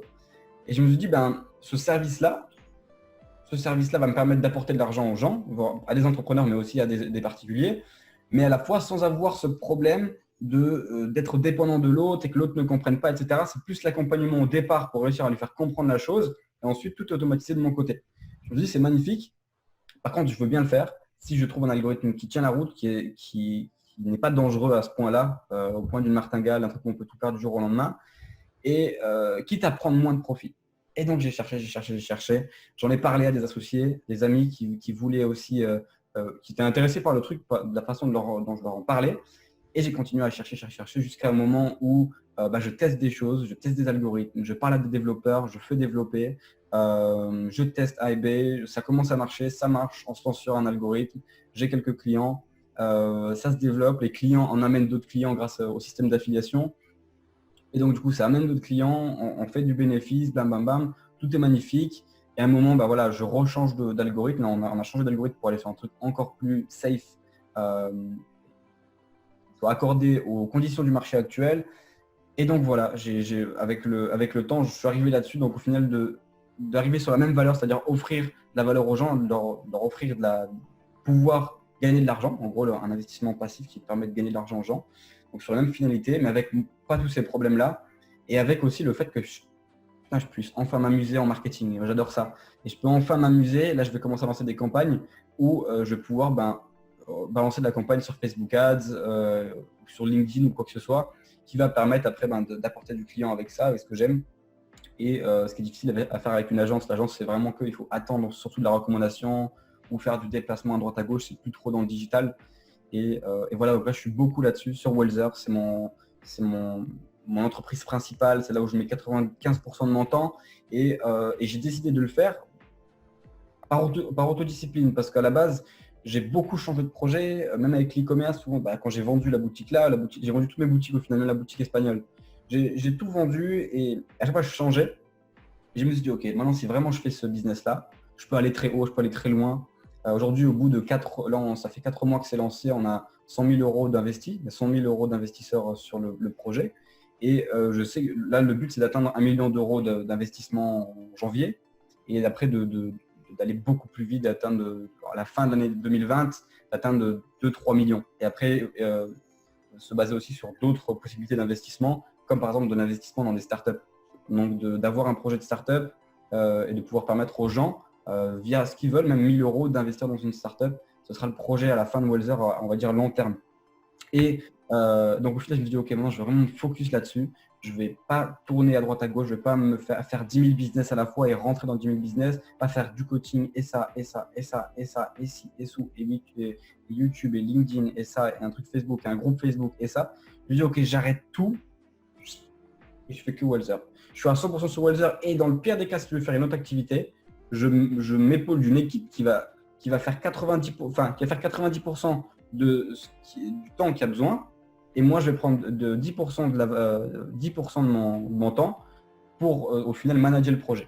C'est pour ça qu'avant, on a parlé en introduction de management sur les applis mobiles, etc. C'est-à-dire que je vais prendre de l'argent et cet argent-là va permettre au final de payer une équipe qui va bosser sur un projet. Donc, je vais avoir l'idée, je vais avoir l'idée marketing, je vais avoir la stratégie de développement, la stratégie de rétention d'utilisateurs, le concept du jeu. J'aime bien le design en ce moment parce que j'ai pas réussi à trouver un designer, je design moi-même. C'est prend du temps, mais je fais quelques designs dedans. Donc on a acheté les assets et tout. Et après, j'ai 2 développeurs qui bossent par exemple, un développeur front-end et un back-end, donc celui qui fait le serveur, celui qui fait toute l'appli mobile, le visuel, qui bosse pour faire le jeu en lui-même. Et donc du coup après le top c'est ça, c'est-à-dire que j'ai maintenant actuellement là Welzer à 100%, là où je mets beaucoup de temps, je vais passer des fois des appels, même si je me suis aussi épaulé sur Welzer pour pouvoir réussir à vraiment optimiser mon temps, mais en même temps l'énergie que je peux donner à un endroit parce que je dois développer ça. Et bien j'ai délégué par exemple le management des clients, manager les clients, manager la communication, en tout cas à moyen terme. Et ensuite, au niveau de Welzer, voilà, je suis dessus pour développer ça. Et les applis mobiles, c'est un truc qui me permet, avec de l'argent, tu mets du leadership et de l'argent et tu as un projet. Tu mets du leadership et de l'autodiscipline et de l'énergie et du temps, etc. Et là, tu es entrepreneur indépendant et tu lances ton projet tout seul. C'est ce qu'on fait tous au début. On n'a pas forcément trop d'argent, alors on va mettre l'énergie, le leadership envers soi-même, le leadership, l'énergie, le temps, un petit peu d'argent, l'autodiscipline, la persévérance, on met tout ça sur nous-mêmes. Et une fois que tu commences à avoir un peu d'argent avec ton projet principal, et moi c'est ce que je fais, si je commence à investir à côté, je fais développer d'autres projets, je développe d'autres projets en m'entourant des bonnes personnes. Et du coup là je mets le leadership et l'argent. Et le management du coup dans le leadership, c'est-à-dire que tu vas avoir ta vision, avoir ta stratégie et faire appliquer à une équipe qui fait ça, qui aime ça, qui est passionnée par ce qu'ils font et qui prennent le temps de faire uniquement ça. Du coup, quand chacun en fait uniquement ce qu'on aime et ce sur quoi on peut donner plus de résultats, le 20-80 du Pareto, et bien à ce moment-là, boum, on a des putains de résultats. Et donc c'est pour ça que je me focus là-dessus. Et maintenant, à l'heure actuelle, là, on est en fin août 2019, c'est ce que je fais. Donc Welzer et l'investissement à côté pour le développement d'applications mobiles, de jeux mobiles. Alors, je vais essayer de résumer. L'histoire de la moto, où tu as démarré avec la crypto, après l'e-commerce, Ouais. après Welzer, et là, les applications mobiles. E-commerce, après j'ai fait coaching et agence. Coaching et agence, pardon. Et après, j'ai refait un peu d'e-commerce. Mais après, j'ai eu un problème, mais bon, c'est un peu du commerce. Et après, maintenant, c'est Welzer appli mobile. Ouais. Bon, ça va. Effectivement, quand je disais au début que tu avais de l'expérience, je pense qu'on ne pourra pas revenir là-dessus. C'est ça. Et surtout que, voilà, après, moi, j'en connais maintenant plusieurs des entrepreneurs qui sont jeunes. Et le truc, c'est que des fois, si on regarde, on peut se dire, ouais, mais il est jeune, qu'est-ce qu'il a fait, comment il peut m'aider ou comment il peut faire des trucs comme ça. Eh bien, si on regarde bien, des fois, moi, par exemple, ça fait 6 ans que je regarde dans mon temps libre. Je fais développement personnel, business, finance, etc. 6 ans depuis dev personnel et le fait d'ouvrir mon esprit. Et on va dire 4 ans que voilà, c'est. Donc, tu as quand même beaucoup d'expérience par rapport à des personnes, même si elles ont 30 ans, Voilà. 5 ans, elles n'ont jamais été prendre le temps de regarder ces choses-là. C'est-à-dire qu'après, tu peux prendre une personne qui a 35 ans, 30 ans, 40 ans, 50 ans ou qui a 27 ans, qui va se dire, ouais, ben, c'est un petit con et il ne sait rien du tout, il n'a pas d'expérience. Mais au final, lui, ça fait 1 an qu'il s'intéresse à l'entrepreneuriat et qu'il apprend peut-être des trucs ou qu'il fait des trucs à côté de son travail.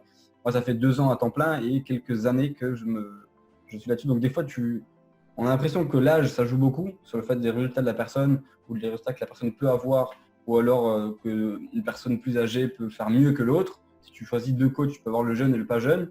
Mais au final, faut pas regarder ça. Il y a plein d'autres trucs qui entrent en compte derrière, quoi. En fait, c'est est-ce qu'on est jeune dans le temps d'expérience qu'on a? C'est deux choses totalement différentes. Parce que toi, Voilà. finalement, je dirais pas que tu es jeune dans le temps d'expérience, parce que malgré tout, 4 à 6 ans, tout le monde n'a pas ce temps-là. Il y en a, c'est fait juste 1 an ou 2. Ils sont beaucoup plus jeunes que toi dans le temps d'expérience qu'ils ont passé. Parce qu'avant ça, moi, c'est des petits trucs. J'ai fait des petits Avant ça, c'était des petits business, mais les trucs qui te lancent quand même dans le business à 16 ans. 16 ans, par exemple, c'était vendre des. J'avais lancé une marque de trucs de cigarettes électroniques. Donc j'avais fait du. Tu Enfin, vas bref, trop loin là, on va jamais arriver à ça. tu lances des trucs au début et tout, Mais mais tu as testé plein de choses. Et c'est voilà, aussi il ta n'y a, force, y a pas de finalité, il n'y a pas de. c'est aussi ta force, je dirais, de la jeunesse de ne pas avoir peur de tenter les choses. Parce que plus on va être âgé et plus on va avoir peur justement de tenter des choses. Donc ça aussi, c'est une force.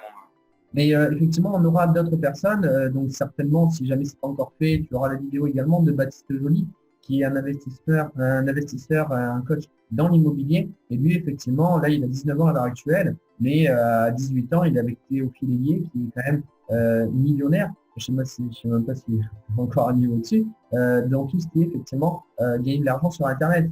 Donc, ce sont des personnes comme toi, où, voilà, vous êtes peut-être jeune, mais lui, il a démarré très tôt, je dirais à l'âge de 15 ans. 15-16 ans, il était joueur professionnel dans le gaming, il gérait une équipe, il gagnait déjà 1500 euros. Il avait déjà cette mentalité, ce mindset, ce leadership, parce que justement, il était leader dans son équipe. Et ça, finalement, vous êtes en avance, je dirais, par rapport à ça. Et en plus, vous êtes dans le move, quoi, comme on dit. Bon, allez, on continue.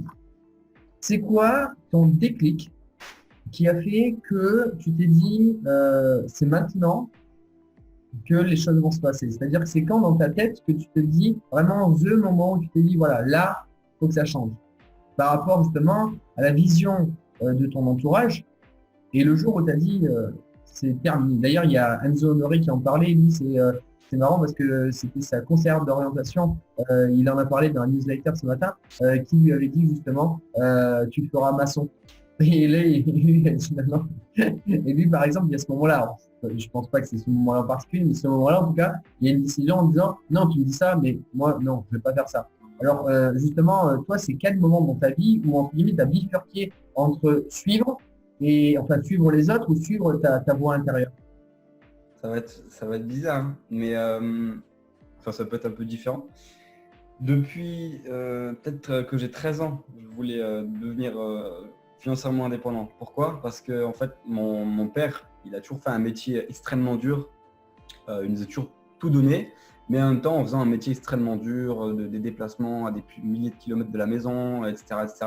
Toujours extrêmement dur. Il y a des fois où, à l'âge de 13 ans, on se mettait autour de la table. Moi, j'avais 13 ans, il y avait mon frère un peu plus âgé, je crois qu'il a 50 plus que moi, qui était là avec mon père. Et on se disait, allez, c'est parti, on va réfléchir. Comment on fait pour devenir riche? Et on se dit, bon, on lance une chaîne YouTube, ou je sais pas. On se posait des questions sur comment faire pour devenir riche il y a 7 ans. Et donc, du coup, et là, de base, donc ça avait depuis le début, même si à la base, c'était presque. Mais moi, je le prenais au sérieux. C'est-à-dire qu'au départ, c'était presque. C'est-à-dire que pour mon père, dans sa tête, ça devait être un truc du genre, juste une discussion comme ça, parce qu'il en avait marre de ce qu'il faisait et tout. Et donc, du coup, mais moi, dans ma tête, c'était sérieux. C'est-à-dire que j'avais la conviction que je pouvais faire un truc qui pouvait lui permettre de tous nous mettre bien et de financièrement ne plus pas avoir de problème et de faire ce qu'on aime au final et en abondance. Et donc, du coup, depuis ce moment-là, déjà, c'est un truc où j'ai toujours eu, c'est simple, une ouverture d'esprit pour, dès qu'il y a une opportunité, je la prends. Dès qu'il y a une opportunité sérieuse qui va s'offrir à moi, c'est direct, ça va me capter et je vais tout apprendre dessus, je vais me lancer. Et là où il y a eu le vrai déclic, et c'est ce qui, moi, m'a beaucoup aidé, déjà, c'est YouTube. Avec YouTube, j'ai beaucoup appris de choses. Et le gros déclic, c'était vraiment de voir une vidéo de... Là, c'était Sébastien Cerise qui parlait d'e-commerce. Mais avant ça, c'était déjà d'autres personnes qui parlaient. Au départ, moi, je regardais un peu les vidéos qui permettaient du style comment gagner 300 € par mois sur Internet. C'est des trucs un peu, voilà, comment arrondir ses fins de mois. Et au moment où je suis tombé justement sur ce que j'attendais depuis 7 ans, c'est-à-dire l'opportunité sérieuse qui va permettre de lancer un business sans trop de contraintes. Et là, c'était parfait. Donc, c'est vraiment le gros déclic, c'était ça. C'était dropshipping, il y a moyen de faire un truc sérieux qui génère de l'argent et et c'est maintenant, quoi. Ça fait 7 ans que je cherche le truc et là, il y a moyen que ce soit ce truc-là, alors je me lance. Et pareil avec les crypto-monnaies, c'était un peu ça au début. Donc, c'est vraiment ça. Le déclic, ça vient d'un truc à la base il faut améliorer la vie de la famille en général parce que, voilà, il faut faire des belles choses. Et au final, le déclic, c'est vraiment voir du contenu, écouter des gens et s'ouvrir l'esprit, quoi. Ça en fait un gros déclic, hein. Non, je rigole. Donc du coup, moi j'ai essayé de résumer les plusieurs déclics que tu as eus. Alors c'est marrant, c'était le mastermind familial sur comment devenir riche quand tu avais 13 ans, qui t'a mis dans cette mentalité. D'ailleurs, c'est aussi l'une des choses qu'on apprend dans le mindset et une des choses que je transfère effectivement également aux personnes qui travaillent avec moi, c'est-à-dire d'être ouvert à attirer en fait, c'est ce qu'on veut. Et pour ça, il faut déjà réfléchir à ce qu'on veut. Et d'ailleurs, il faut simplement en fait tirer les antennes. Comme je dis, on tire les antennes, mais on veut aller où? Là, boum, on tire les antennes. Et en fait, on attend. Et après, hop là, on capte. Pourquoi? Parce que les antennes sont sorties par rapport à ce que tu veux. Et toi, tu avais déjà ce mastermind familial, je dirais, où vous brainstormez justement sur comment devenir riche dès l'âge de 13 ans. Donc, ça t'a vraiment sorti les antennes, beaucoup plus jeune que beaucoup de personnes. Donc, tu es vraiment très en avant de ce côté-là. Après, tu as YouTube finalement qui t'a fait, je dirais, comment on appelle ça, qui t'a fait passer d'un palier en pouvant acquérir de l'information à partir de chez toi de manière autonome. Donc, finalement, tu es allé piocher et chercher les informations que tu voulais, et donc chercher le contenu. Et là, effectivement, tu as le dropshipping qui est arrivé avec Sébastien Cerise qui t'ont déclenché tout ça. Et ta volonté personnelle, finalement, pourquoi justement tu voulais faire tout ça, c'était pour justement éviter que je dirais que ton père se fatigue beaucoup pour gagner cet argent et qui est quand même des soucis finalement et que tu voulais entre guillemets alléger toutes ces choses-là qui t'ont vraiment ton pourquoi, je dirais, intérieur qui t'ont poussé. Est-ce que j'ai bien résumé? Ouais, complètement. Complètement, A à Z. On continue. Donc aujourd'hui, ton message justement pour toutes les personnes qui regardent cette vidéo, voilà, la personne qui regarde cette vidéo, tu as envie de lui dire quoi, je dirais, par rapport à toi, ton expérience, justement, si elle peut suivre ton chemin et réussir comme toi, justement, tu as réussi. Qu'est-ce que tu lui dirais la chose la plus importante? Alors, si elle veut commencer, déjà, c'est ce que j'ai dit avant, donc c'est ne pas essayer de minimiser les risques, mais essayer de maximiser les chances. C'est de persévérer et d'apprendre continuellement, tous les jours. Que ce soit, si tu n'aimes pas lire, tu vas sur YouTube, si tu aimes lire, tu prends des livres. YouTube, c'est encore moins cher, tu as un abonnement Internet, tu vois tout. Mais voilà, c'est l'un des deux, si tu aimes les deux, tu fais les deux. Et c'est aussi voilà, vraiment toujours d'essayer d'être conscient de ce qu'on fait et de faire un travail sur soi tout le temps parce que ça va tellement être difficile. C'est-à-dire que pour réussir à faire un truc et que ça fonctionne, c'est pas juste je veux ça et je vais avoir ça. Faut juste essayer au moins tous les jours ou au moins 3-4 fois par semaine de faire des introspections sur soi-même pour essayer de voir un peu sa vie en hauteur. Et ce qui va nous permettre d'avancer, c'est ça. Moi, c'est vraiment pourtant c'est un truc peut-être que pas tout le monde qui dirait, mais c'est regarder ce que tu fais et regarder consciemment ce que tu fais tous les jours, ce que tu dis, ce que tu penses, ce que tu apprends. Et de faire au moins une introspection quelques fois par semaine pour voir ce que tu fais et pour avancer. Et ça va permettre vraiment d'avancer et d'aller vers ce qu'on veut et d'avoir des résultats, même des fois inconsciemment, on va avoir des putains de résultats parce qu'on a fait un bon travail sur soi en amont, on va dire. Donc voilà, c'est vraiment ça. C'est vraiment en fait tout est dans la réflexion et dans le fait de voir un peu dans la tête. Voilà, dans la tête, dans toi, c'est pas du tout. Pour moi, il n'y a pas du tout de chance. Faut pas chercher la chance. Parce que même des fois la chance, c'est même au contraire, c'est même mauvais. Tu peux avoir de la chance et après du coup, dès que tu n'as plus de chance, si tu as de la chance pendant un mois et que le mois d'après tu n'as plus de chance, eh ben, tu vas tout arrêter parce que tu te dis qu'en final, d'un coup, il y a tout qui te tombe dessus. En fait, tu as juste eu de la chance et que tu n'aurais peut-être même pas dû avoir le truc du mois d'avant. Donc pas du tout chercher la chance et voilà. Prendre des actions et réfléchir. Donc finalement, oser, démarrer, ne pas avoir peur, maximiser ses chances, ses opportunités, ses solutions. Ensuite, aller chercher du contenu, se former, YouTube ou les livres. Ça dépend effectivement de ce qu'on aime, comme tu l'as dit. Ensuite, tu as dit le mindset, se remettre en question, c'est-à-dire avancer, oui, mais faire des petites remises en arrière pour regarder, je dirais, et prendre un arrêt sur image, ok, on a fait quoi, qu'est-ce qu'on peut améliorer. Et effectivement, c'est toute cette préparation finalement qu'on revient un petit peu en arrière pour mieux avancer, c'est-à-dire un tout petit pas en arrière pour faire 3 pas en avant. Et si on peut important. Ton feedback, c'est pas bon. Il y a un moment où il y aura un blocage, à moins que ce soit bien fait dès le début, mais c'est que tout commence, parce que là ça a commencé par passer à l'action, Mais le problème, c'est que c'est pas du tout comme ça que qu'il est le mieux de commencer. C'est même normalement, ça marche même pas de commencer comme ça, ou du moins ça va marcher pendant 2 semaines, après on va s'arrêter, après on va plus rien faire, on va pas persévérer. C'est de toujours tout commencer. Et moi je le fais maintenant avec des to-do list. Dès que je dois faire quelque chose, ma liste des tâches, elle ne commence, là ça fait depuis quelques semaines, elle commence jamais par une tâche. Ma liste des tâches, il y a écrit pourquoi. Il y a le tout premier mot avec un double point, c'est pourquoi. Après, c'est un sous-objectif du pourquoi, et ensuite c'est les trucs. Et donc le premier, et si tu veux, le premier pourquoi, déjà de base, c'est vraiment une fois te poser avec toi-même une fois dans ta vie et te dire, noter toi sur un papier tout ce que tu veux vraiment, genre pourquoi je le fais. Vas-y, je vais entreprendre, mais ça va être putain difficile. Vraiment, c'est galère. C'est pas facile d'entreprendre et de réussir quelque chose. Donc, c'est écrire vraiment un gros papier avec tout ce qu'on veut vraiment dans la vie, des trucs profonds. Du style pourquoi je veux le faire, pour être fier de moi, pour pouvoir partager, pour que quand je veux aider quelqu'un, je peux l'aider financièrement ou intellectuellement quand je veux, pour aider mes parents, pour aider mon père qui galère, pour aider, pour pouvoir offrir des cadeaux quand je veux, à qui je veux, voyager là où je veux, pouvoir rencontrer des gens plus souvent et sortir de ma zone de confort. Ça peut même être un pourquoi, le fait de changer de truc. Et une fois qu'on a juste ça, ça va rester dans notre tête, on peut se le répéter souvent, mais après à chaque to-do list, tous les trucs qui vont être chiants à faire, que ce soit même ranger la maison, hein. Ranger la maison, ça doit commencer par un pourquoi. C'est pourquoi je veux ranger la maison. Parce que quand c'est clair, putain, je travaille mieux, j'ai l'esprit bien, c'est bien, je suis bien, j'ai envie de bouger, j'ai envie de me lever le matin et d'aller manger, prendre mon petit déj. Et pendant les to-do list du business, tous mes to-do list, ça commence par pourquoi. Alors, c'est pas les pourquoi énormes que je viens de dire avant, mais c'est le pourquoi de qu'est-ce qui va me faire avancer vers mon grand pourquoi, mes grands pourquoi, d'être fier de moi, d'aider les gens. Et donc, du coup, ça va être, par exemple, mon pourquoi de la to-do list, c'est, ok, je sais que ce que je vais faire aujourd'hui de ma to-do list, ça va me permettre d'augmenter mon chiffre d'affaires, de multiplier par 4. Ça va me permettre de lancer une pub et de toucher 10 000 personnes. Ça va me permettre de faire ça et ça. Donc, j'ai 3 pourquoi. Et après, j'ai ma to-do list.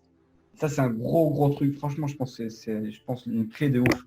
Et après avoir écrit pourquoi, là, on commence la to-do list. Et la to-do list, après, elle est beaucoup plus claire. On a envie de faire les choses, même si c'est un truc du genre, il faut rédiger un article. Putain, mais j'ai pas envie de rédiger un article aujourd'hui. Même si je sais que ça va m'aider dans mon business, mais on se rappelle même plus parce que le premier truc qu'on se dit, c'est, bon, il faut que je fasse ça. Non, je veux rédiger un article. C'est pas une to-do list, c'est une I want to do list. Je veux faire ça. Et du coup, on se note après ce qu'on veut faire. Mais au tout premier, il y a le why. Et si à un moment on est bloqué, hop, il y a un why au début. J'ai noté. C'est top ce que tu dis. Tu donnes de la vie, je dirais, dans la conscience dans les actions. Et ce qui permet effectivement d'avancer. C'est ce qui manque, hein. En vrai, c'est ce qui manque. Et j'ai galéré à trouver ce petit truc-là. Et ça m'est même venu de le faire, de le trouver, en ayant payé un hypnotiseur. Moi, je suis allé payer un hypnotiseur pour essayer qu'il m'hypnotise pour que je sois plus productif et que je fasse mes tâches sans procrastiner. J'avais un problème de procrastination. Depuis le jour avec l'hypnotiseur-là, il ne m'a même pas hypnotisé. On a juste parlé de plein de trucs et justement de ce pourquoi on veut faire des tâches. Parce que le problème, c'est souvent devant une tâche que j'étais bloqué. Et en fait, il m'a dit au final, est-ce que tu dois faire le truc ou est-ce qu'il faut transformer le je dois en je veux faire le truc. Et après, moi, du coup, j'ai encore approfondi le truc de mon côté. Et maintenant, ma technique, c'est ça. C'est vraiment d'avoir. Et pareil, le mec là, je l'ai payé 55 € pour qu'on parle pendant 1 heure. Comme si c'était un psy. Au départ, c'est un peu teaser. Il a fait le rôle de psy. On a juste discuté. Et ça, on trouve des clés de malade. Donc, même dans ça, des fois, il y a des endroits où tu vas payer un truc au pif. Et vas-y, j'essaye ça. On s'en fout que ça va dépenser de l'argent. Parce que final, tu trouves un truc de malade qui te fait faire x10 ton business. C'est ouf ce que tu viens de dire parce qu'en fait, on peut le comparer aux personnes qui travaillent en tant que salarié et je dois travailler et une personne qui est entrepreneur. Je veux. Ouais. Je ne vais pas travailler, je veux faire mon activité. Exactement. Il y a le je dois par pression, obligation que finalement on ne se sent pas bien parce qu'on ne fait pas pour nous. Et je dirais l'entrepreneur qui dit je dirais faire cette activité parce que je le fais pour moi. La dernière fois, c'était assez marrant, j'étais avec une amie et le matin, je me suis levé et j'écrivais justement des choses par rapport à des vidéos, des contenus. Et elle me disait, mais tu bosses le matin, toi? Et je lui dis, tu sais pourquoi je le fais? Je lui dis, parce que moi, c'est mon avenir là, que je suis en train de créer. Tous les jours, tout ce que je suis en train de faire, c'est pour créer mon avenir. C'est pas une obligation, c'est un plaisir de le faire. Et je suis super content de le faire. J'ai envie de le faire. Il n'y a pas qui te dit fais ça le matin, quoi. Ouais, tout à fait. Et puis, j'étais pas chez moi, j'étais chez elle, je me levais le matin, il y avait un bureau, j'avais mon téléphone, boum, je commence à noter les idées. Et puis, voilà, j'étais dans un environnement, je me sentais bien, j'ai dit bien, boum, j'ai envie de le faire. Et c'est ce qui fait toute la différence entre effectivement les personnes qui sont salariées, qui doivent travailler pour avoir effectivement cet argent à la fin, sous pression, et les personnes qui font les choses parce qu'elles aiment ce qu'elles font et qu'elles ont envie de le faire. Je veux le faire parce que j'aime ça. Et aujourd'hui, tous les jours, je fais effectivement ce métier et j'accompagne les personnes et je dirais, je fais ces vidéos et je travaille les sujets que j'aime parce que j'adore ça, parce que je kiffe. Et d'ailleurs, c'est aussi marrant parce que j'ai pareil un ami, alors lui, c'est investisseur dans l'immobilier et effectivement, quand je lui ai dit que je démarrais le coaching par rapport à mon ancienne activité, hein, pour ceux, effectivement, j'en parle pas beaucoup dans la mission bancarisation, et effectivement, que j'étais reparti, je dirais, à zéro sur une nouvelle activité. Bon, pas à zéro, parce que j'ai une grosse base, je dirais, de tout ce qui est le process, que je connais par cœur et que j'ai enseigné. Mais c'était assez marrant parce que je repars à zéro par rapport aux personnes qui sont en face de moi, je dirais, les nouvelles personnes, changer de secteur, oser aller de l'avant, oser me remettre en question, faire la formation justement avec Jérémy et Florian. Et c'est assez marrant parce qu'il m'a dit, mais toi, en fait, tu fais pas ça pour l'argent. Il me dit, tu fais ça pour le kiff. Je dis, mais ouais, moi je suis un aventurier. Moi je kiffe tous les jours, je dirais apprendre et réapprendre. Moi mon kiff, c'est juste, je dirais, d'apprendre et de transmettre. Et justement que tous ensemble, on apprenne à déployer notre potentiel et se sentir bien les uns avec les autres. L'argent, c'est juste un moyen pour déployer plus nos ailes et puis qu'on s'entraide tous les uns avec les autres. Et c'est là où effectivement, comme tu as dit, pourquoi je veux, ben oui, je dirais faire tout ça parce que je me sens bien. Et là, j'en reviens au dicton, enfin, à l'expression qui dit, la citation d'Idriss Aberkan, une personne épanouie, c'est une pépite pour l'humanité. Une personne épanouie, c'est une pépite pour l'humanité. Si tu peux t'épanouir, fais les choses que tu as envie de faire parce que c'est les choses que tu aimes et tu es en train de t'accomplir chaque jour. Comme tu as dit, maximise tes chances pour l'avenir. Tu vois l'avenir, tu vas de l'avant, tu vois les solutions. Tu ne regardes pas le passé, là où je suis bloqué. Non, tu vois l'avenir, tu vois le futur, tu vois ton futur. Et tu vois ce que tu as également dans le présent. Tu es heureux et conscient de ce que tu as dans le présent. Tu n'es pas bloqué en arrière. Tu as tout l'avenir qui est en train de travailler tous les jours et tu es conscient d'ailleurs de tout, je dirais, la chance que tu as déjà par rapport à ton esprit. Et même si on démarre au début et qu'on n'a pas encore réalisé des actions, la première action qu'on a réalisée au moment où on a envie de se lancer, et c'est celle-ci qui change tout, comme tu as dit, tout se passe dans la tête, c'est d'avoir transformé, je dirais, le négatif en positif en disant, c'est bon, c'est le moment, je démarre, je mets le pied sur l'accélérateur. Et à partir de là, rien que là, comme ils le disent, réfléchissez et devenez riche de Napoléon Hill, prise de décision. Rien que là, il y a une grosse différence avec 80, 85, 90% des personnes qui nous entourent. Donc, on peut être fier de soi, de commencer à avoir pris la prise de décision et après, on y va. Alors, je vais sauter sur la question d'après, justement, qui est assez intéressante et je suis certain que tu auras une bonne réponse, enfin une réponse intéressante, ce n'est pas une bonne réponse en soi, une réponse intéressante. Justement, quand on met sur le pied sur l'accélérateur, est-ce que tu penses qu'il est important de s'entourer des bonnes personnes pour réussir? Alors, je vais dire deux types de personnes. J'aimerais que là, je te laisse parler après. Les personnes, effectivement, avec qui on travaille, c'est-à-dire les partenaires, les coachs, les personnes autour, et les bons clients. Alors, c'est deux sujets différents qui vont se rejoindre, mais allez, on démarre par les personnes, son entourage, je dirais, autour de toi, les coachs, les partenaires avec qui on travaille. Est-ce que c'est important de bien s'entourer à ce niveau-là et pourquoi? Alors, on commence par les partenaires, les coachs et tout. Ok. Alors, c'est extrêmement important. Et ça va même au-delà juste du business. Ça va dans tout ce qui est… en fait, l'entourage qu'on va avoir dans le business ou dans notre vie sociale, ça va avoir un rôle sur notre comportement au final. Mais un vrai rôle. Un gros rôle.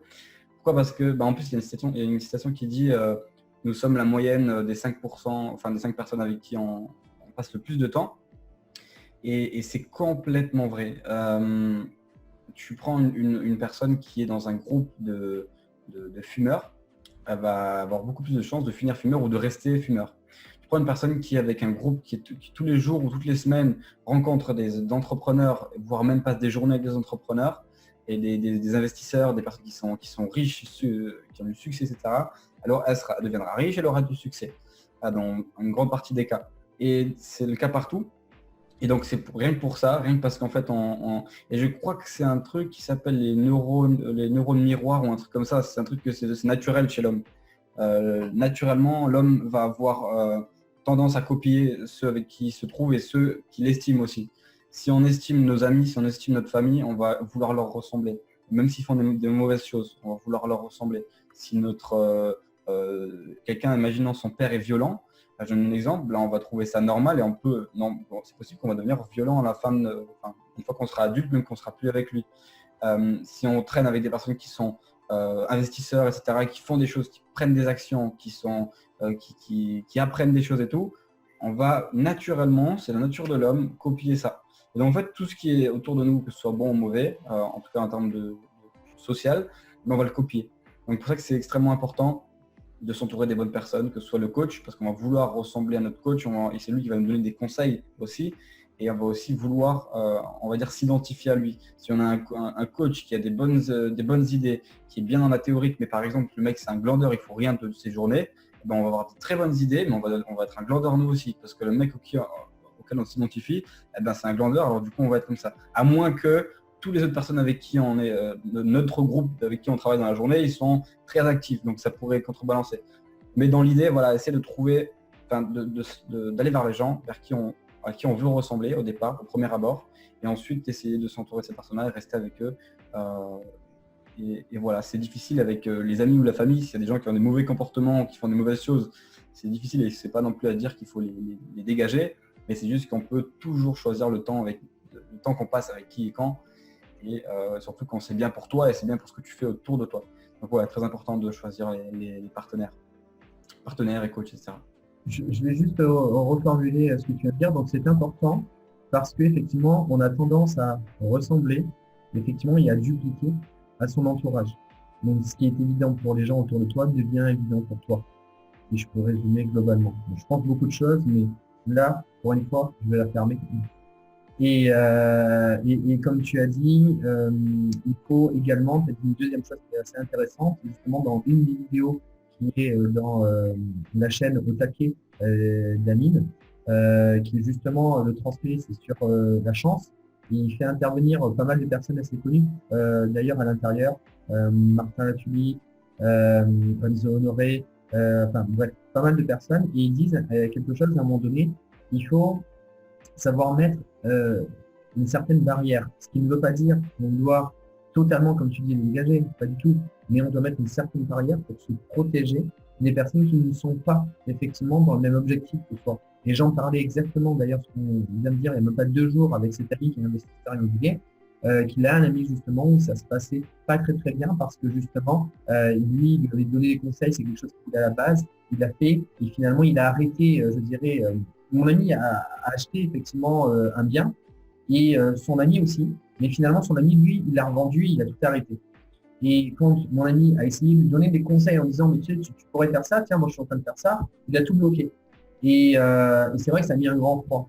Et il se sentait mal par rapport à ça.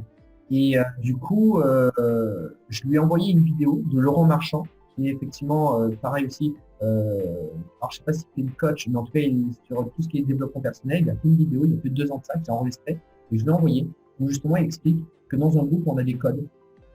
Et qu'en fait, l'idée, c'est qu'à partir du moment où le groupe se rassemble en fonction de codes, c'est-à-dire de choses qu'on comprend, je dirais, de manière similaire ensemble. Et c'est sur ces bases-là, finalement, qu'on se base pour créer ce groupe, je dirais. Et en fait, le jour où toi, tu viens en disant, ben non, je change les codes, ben en fait, tu es en train de striker le groupe, tu es en train je dirais, d'enlever les codes même du groupe pour lesquels vous étiez, je dirais, rassemblés. Donc, du coup, c'est normal, en fait, que ça se passe comme ça.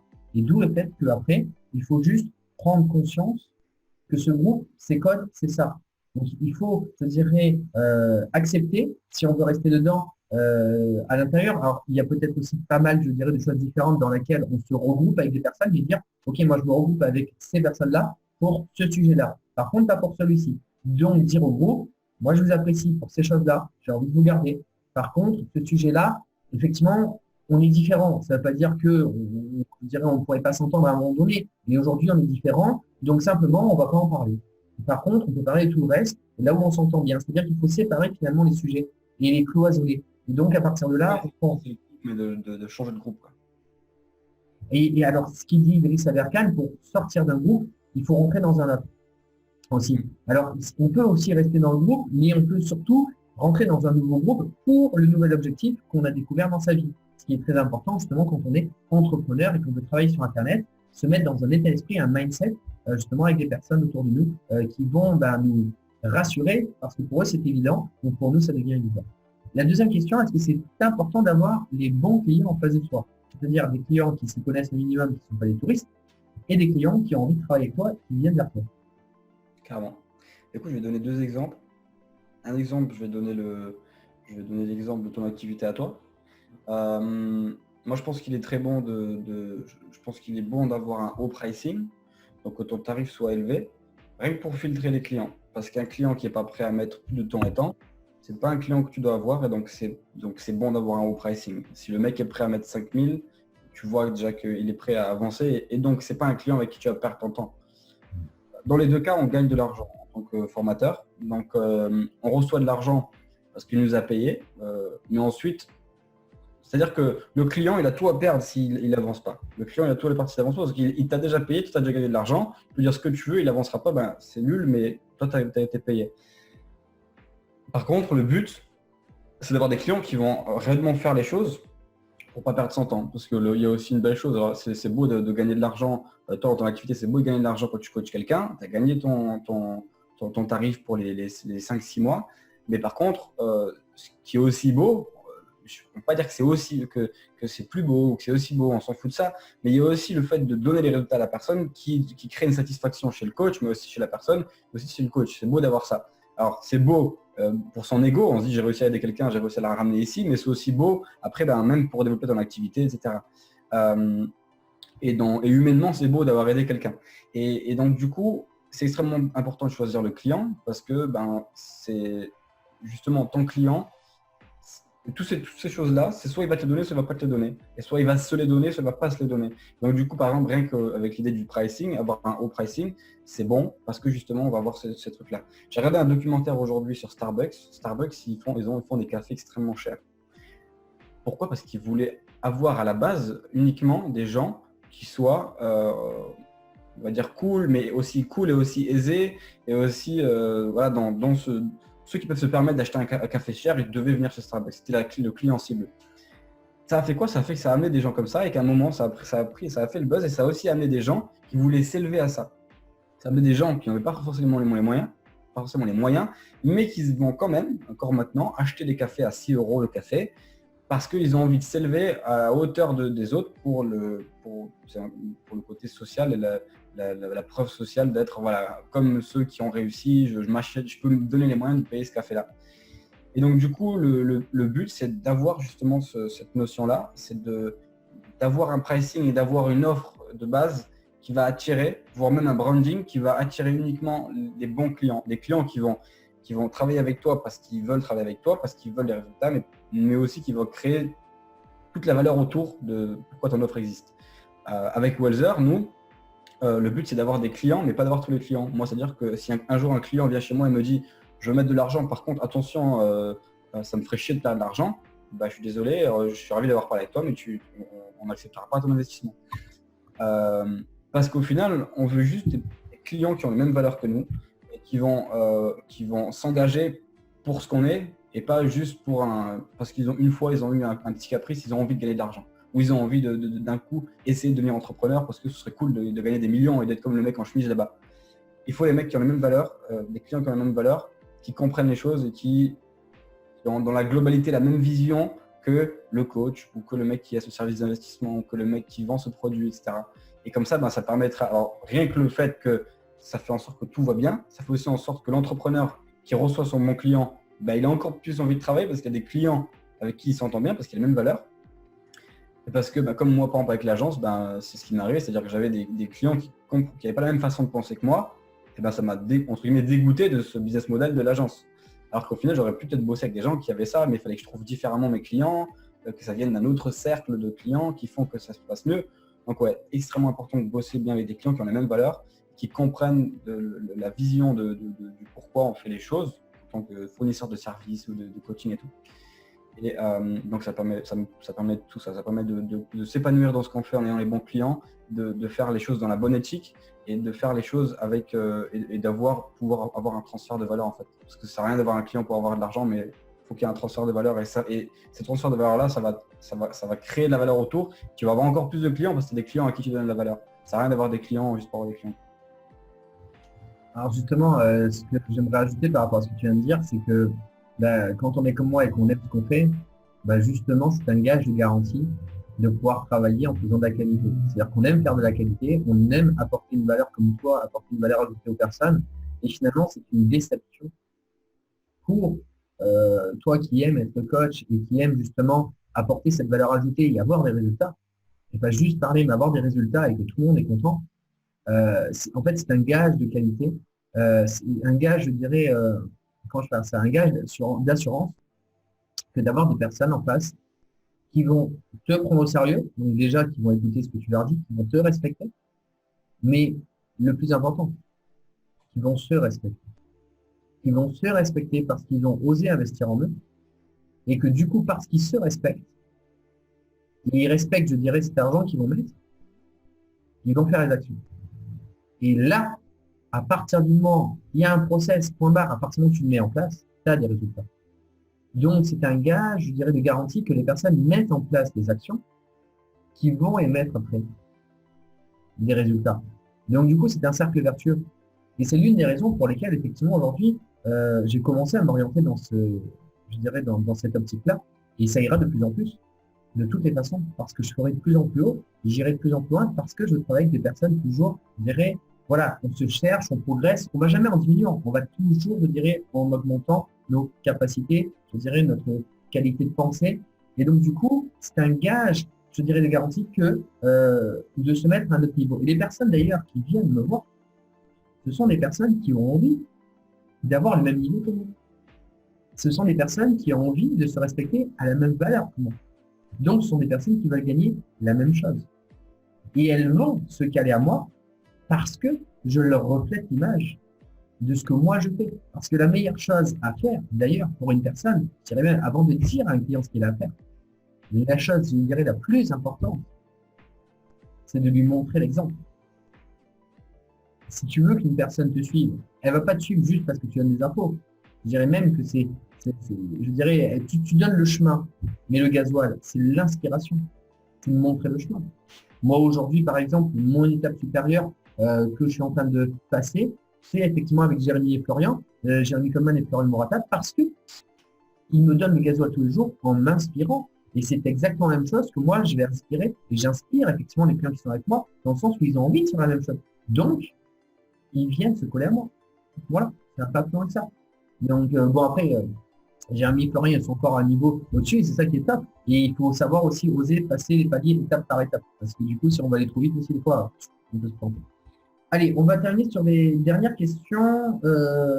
Tiens, en un mot. Et alors là, tu n'as pas droit à deux. C'est un mot. Ton atout. Un mot. Tu as le droit. Persévérance. Ça va. Effectivement, la persévérance, on peut le comprendre avec toute l'histoire que tu nous as racontée. Ça résume. C'est pas évident, hein. Ouais, c'est un peu chaud. Un mot qui sort, c'est pas besoin. Donc, maintenant, allez, je voudrais que tu penses à une personne autour de toi que tu apprécies, que ça fait je dirais un petit peu de temps que tu vois cette personne, je dirais, mais travailler comme toi, comme moi, un coach de préférence, une personne effectivement qui emmène les personnes et qui a besoin aujourd'hui d'un coup de pouce pour s'en sortir. L'idée, c'est d'avoir un cercle vertueux, justement, avec des personnes qui vont se faire connaître sur cette chaîne des entrepreneurs à succès. Donc, une personne que tu vas inviter sur cette chaîne à se faire découvrir par toutes les personnes qui regardent effectivement ces interviews. Est-ce que tu as une personne qui te vient là de suite en tête en disant cette personne-là, j'ai envie de lui donner un peu? Waouh. La première qui te vient, et en général, s'il y a du mal à se dire parmi les gens parce que tu ne veux pas faire de jaloux, moi je dis la dernière qui te vient. Écoute, waouh, je sais pas du tout. Qu'il soit coach. Coach, accompagnateur, une personne qui propose effectivement des services à d'autres personnes. Ouais. Moi, je connais une personne qui est Anthony Bottella. Il fait quoi? Alors, parle-moi de lui justement et dis-moi pourquoi tu l'apprécies et pourquoi tu as envie de lui donner un coup. Alors lui, il a fait de l'e-commerce, donc aussi pareil, dropshipping, on a commencé sur le même groupe et au final, lui, son kiff de base, c'est la photo, donc c'est tout ce qui est photographie, etc. et il pourrait éventuellement passer un coup là. Lui, en fait, à la base, il aimait bien, alors je sais pas si ça se fait, s'il il est encore là-dessus, sur ce projet-là, mais c'était de lancer son service pour justement prendre en photo ou en vidéo, ou créer des publicités ou des photos pour justement les marques, les e-commerçants ou les coachs ou quoi que ce soit qui ont besoin justement de quelque chose qui leur permet, enfin de quelque chose en vidéo comme contenu qui leur permet justement de développer leur activité. Et du coup, c'était c'est ce qu'il aimait, il aimait la photo, donc c'est ça. C'est son service là. Je sais pas où on est encore le projet là. Bon, Mais on verra effectivement s'il y a toujours un projet, mais en tout cas, c'est vraiment quelque chose d'utile qu'on sait qu'on a besoin parce qu'effectivement, les visuels aujourd'hui, c'est quand même, je dirais, l'une des choses, enfin, ça fait 50% de la communication, de la transmission d'une information visuelle. Et la photo est extrêmement importante pour mettre en valeur justement l'information, surtout dans le e-commerce, dans le dropshipping. Et pareil, je dirais même aujourd'hui, dans la présentation des personnes, ne serait-ce que sur un profil Facebook, etc., c'est-à-dire des vitrines qu'on a, les sites internet, on a besoin effectivement de personnes qui savent mettre en valeur l'information et les photos sont vraiment quelque chose d'extrêmement intéressant. Donc ce serait super sympa effectivement qu'il soit encore sur le projet et qu'il veut, je dirais, en parler. Donc tu essaieras de me mettre en contact avec lui et mais de toutes les façons, comment il s'appelle là? Anthony Botella. Coucou Anthony, quand tu vas voir cette vidéo. Donc effectivement, j'espère effectivement que Anthony va pouvoir proposer ça si c'est toujours ce qu'il fait sur ce domaine-là, pour effectivement lui donner un coup de pouce et pour se faire connaître. Parce que c'est le but aussi, c'est de s'entraider, de se serrer les coudes avec les personnes qui ont un état d'esprit, je dirais, qui ont envie de s'en sortir. Voilà, si tu regardes cette vidéo, c'est que tu es encore là, c'est que tu as envie de t'en sortir, tu sais que tu as envie de trouver, je dirais, des personnes intéressantes. Eh bien, on fait notre max pour t'apporter des belles personnes à ce niveau-là. On va terminer avec les deux dernières questions. Alors celle-ci, elle est assez marrante, elle dégage pas mal, je dirais, d'énergie. C'est si tu recommençais tout à zéro et que tu avais tout l'argent du monde, tu ferais quoi? Si je recommence tout à zéro et que j'ai l'argent du monde, je changerais le monde. J'aimerais bien créer une monnaie, c'est-à-dire créer comme une banque géante, parler avec tous les influenceurs du monde et créer donc une monnaie ou comme une crypto-monnaie, comme par exemple, bon, on parle dans le Libra parce que c'est ce qu'ils font, mais Facebook, mais une crypto-monnaie voilà, qui ne va pas fluctuer, sur laquelle il n'y aurait pas de spéculation et qui deviendrait donc la devise mondiale. Et donc il n'y aurait pas de plus ou de moins envers les pays. Et il y aurait directement 10% de toutes les transactions qui sont faites qui permettraient de générer de l'argent automatiquement pour l'écologie, le monde en général. Donc tous les trucs où, entre guillemets, les gens, des fois, enfin les grandes entreprises se disent bah non, on va quand même pas arrêter de couper des palmiers parce que sinon on n'a plus assez d'argent pour faire du Nutella. Eh bien au final, il n'y a même pas besoin on va dire que ce sera une façon d'être plus rentable, de faire, comment dire, rendre le fait d'être bon pour la planète et donc pour nous-mêmes, hein, parce que la planète on s'en fout, une fois que si on la détruit, elle reviendra sans nous. Mais en gros, ne pas faire n'importe quoi et faire en sorte que financièrement, ça aille avec tout le monde, on va dire, quoi. En gros, c'est ça. Finalement, c'est comme créer un équilibre, une symbiose en créant, je dirais, une auto-alimentation par le biais effectivement de cette monnaie libre qui va reverser justement de l'argent qui va réinjecter. Un budget mondial, en fait, tu aurais un budget mondial pour le fait que la Terre se passe bien, que le monde se passe bien, tu vois. En gros, c'est ça. Waouh. Juste forcer le truc. Mais après, c'est dire tout le budget du monde, hein. Si tu as tout le budget du monde, tu peux tout faire. Bon, mais alors t'attends quoi? Non, je rigole. Dans 3 mois, je le fais. Ça me va. Dans 3 mois, on fait une interview. Allez, on fait la dernière question. Si tu avais un livre à recommander, aujourd'hui, ce serait lequel? Alors, si je devrais recommander un livre à des personnes lambda qui veulent améliorer leurs finances ou voilà, Ce rentrer sont pas des personnes lambda, c'est des personnes qui regardent cette vidéo, qui sont effectivement des entrepreneurs ou des particuliers qui veulent effectivement investir justement dans ce que tu proposais, parce que je vais quand même le rappeler, ça doit être une question, mais donc tu me proposes aujourd'hui de venir avec ton service Wilzer, de venir investir 1000, 2000, 10 000 ou plus, effectivement, et d'avoir une rentabilité de 300 à 700% sur un an, mais attention, c'est pas garanti. Il faut avoir l'état d'esprit de dire on est entrepreneur, on est là pour maximiser ses chances et on doit prendre des risques. Et ça fait partie effectivement du jeu. Donc, ces personnes qui regardent aujourd'hui, tu leur conseillerais quel livre? Puis alors, moi, je suis pas un mec en plus qui lit des livres, donc souvent quand on me dit quand tu le Un conseilles. audio. Alors, les Moi, je regarde des Cooper, si tu veux. Cooper, Mhm. c'est des résumés de livres. Mais bon, moi, mon but, c'est de me lancer vraiment lire des trucs, parce qu'en plus, putain, je sais qu'il y a des putains de contenu dans les livres. Mais si maintenant on parle de YouTube, toi, tu me dis YouTube, je dirais, il y a pas mal de chaînes. Alors, en français, alors peut-être il a changé le nom de sa chaîne. À la base, c'était Argent Entrepreneur, mais c'est un mec qui fait un peu des vidéos de motivation et aussi en même temps des. Ils ont changé le nom de la chaîne? Ouais, maintenant, il a mis son nom à lui maintenant.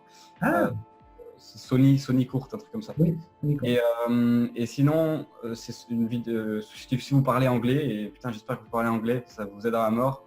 Ce serait Video Advisory, un truc comme ça, du style les vidéos qui. Ça parle de quoi? On mettra le lien dedans de toute façon. En gros, Video Advisory, c'est des vidéos où il va y avoir des speeches de personnes, des conférences, des speeches de personnes qui sont, je veux dire, intelligentes. En vrai, tu peux pas mesurer l'intelligence, mais qui vont parler de sujets qui sont trop bien, des sujets de neurosciences, de neuroergonomie, qui vont parler d'un peu des trucs un peu dans le.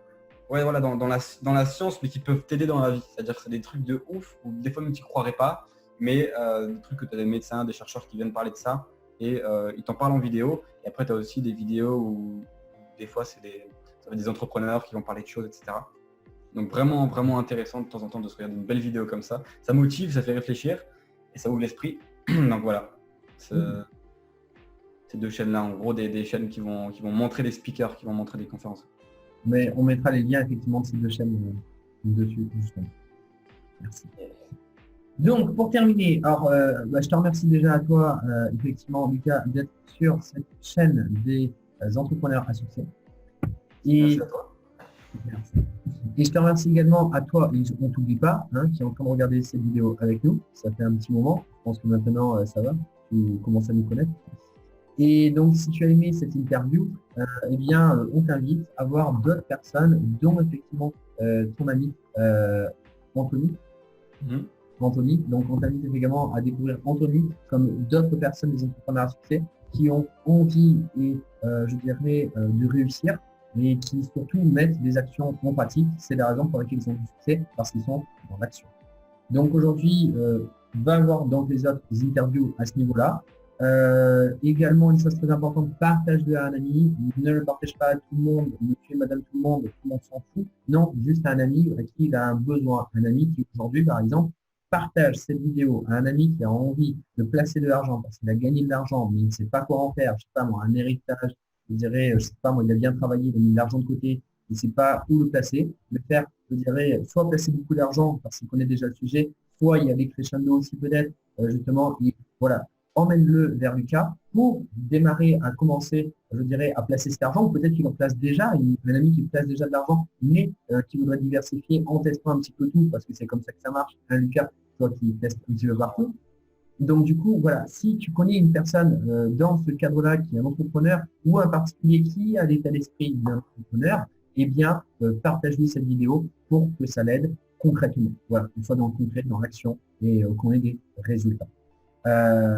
D'ailleurs, ce que je dis souvent, c'est quoi la différence entre un salarié, je dirais, et un entrepreneur? C'est que le salarié, il parle de projet et l'entrepreneur, il fait des projets. C'est celui qui parle, qui a des belles idées, et c'est celui qui les met en pratique. En général, il y en a un qui parle plus que l'autre. Et donc voilà, maintenant, si tu veux découvrir Lucas, donc tu verras tous les liens, je dirais, pour venir découvrir Wither, pour investir effectivement 1000, 2000, 10 000 plus, je dirais, avec Lucas, et pour avoir ces 3 à 700% par an qui sont l'objectif, effectivement, mais tout en gardant l'état d'esprit dans l'entrepreneur, que effectivement, quand on investit, il faut être prêt à perdre, et surtout, il faut être prêt à augmenter ses chances de gagner en mettant pas tous les œufs dans le même panier. Également, si tu veux me découvrir, tous les liens juste en dessous. Tu prends rendez-vous effectivement de mon côté pour avoir les bons clients, comme il a dit, Lucas, des clients intéressants qui connaissent le sujet, des clients intéressés pour que toi aussi, c'est-à-dire tu aies des résultats avec les personnes, parce que les personnes forcément qui s'y connaissent le sujet, elles ont envie de travailler, elles ont des résultats, c'est même plus sympa, je pense. Et donc maintenant, pour terminer, le mot de la fin, à toi de jouer, Lucas. Ok, alors j'ai plus de batterie, j'ai 0% de batterie, donc on va faire assez rapidos. Écoutez, persévérez, lancez-vous, réfléchissez pourquoi vous voulez faire les choses et ensuite, si vous avez un vrai pourquoi, vous le faites. Et voilà, et continuez toujours d'apprendre et soyez curieux parce qu'au final, c'est pas un défaut. Donc voilà, je vous souhaite plein de réussites et plein d'actions surtout. Et voilà, salut, merci à toi Vincent C'était la fin. Merci à toi, Lucas.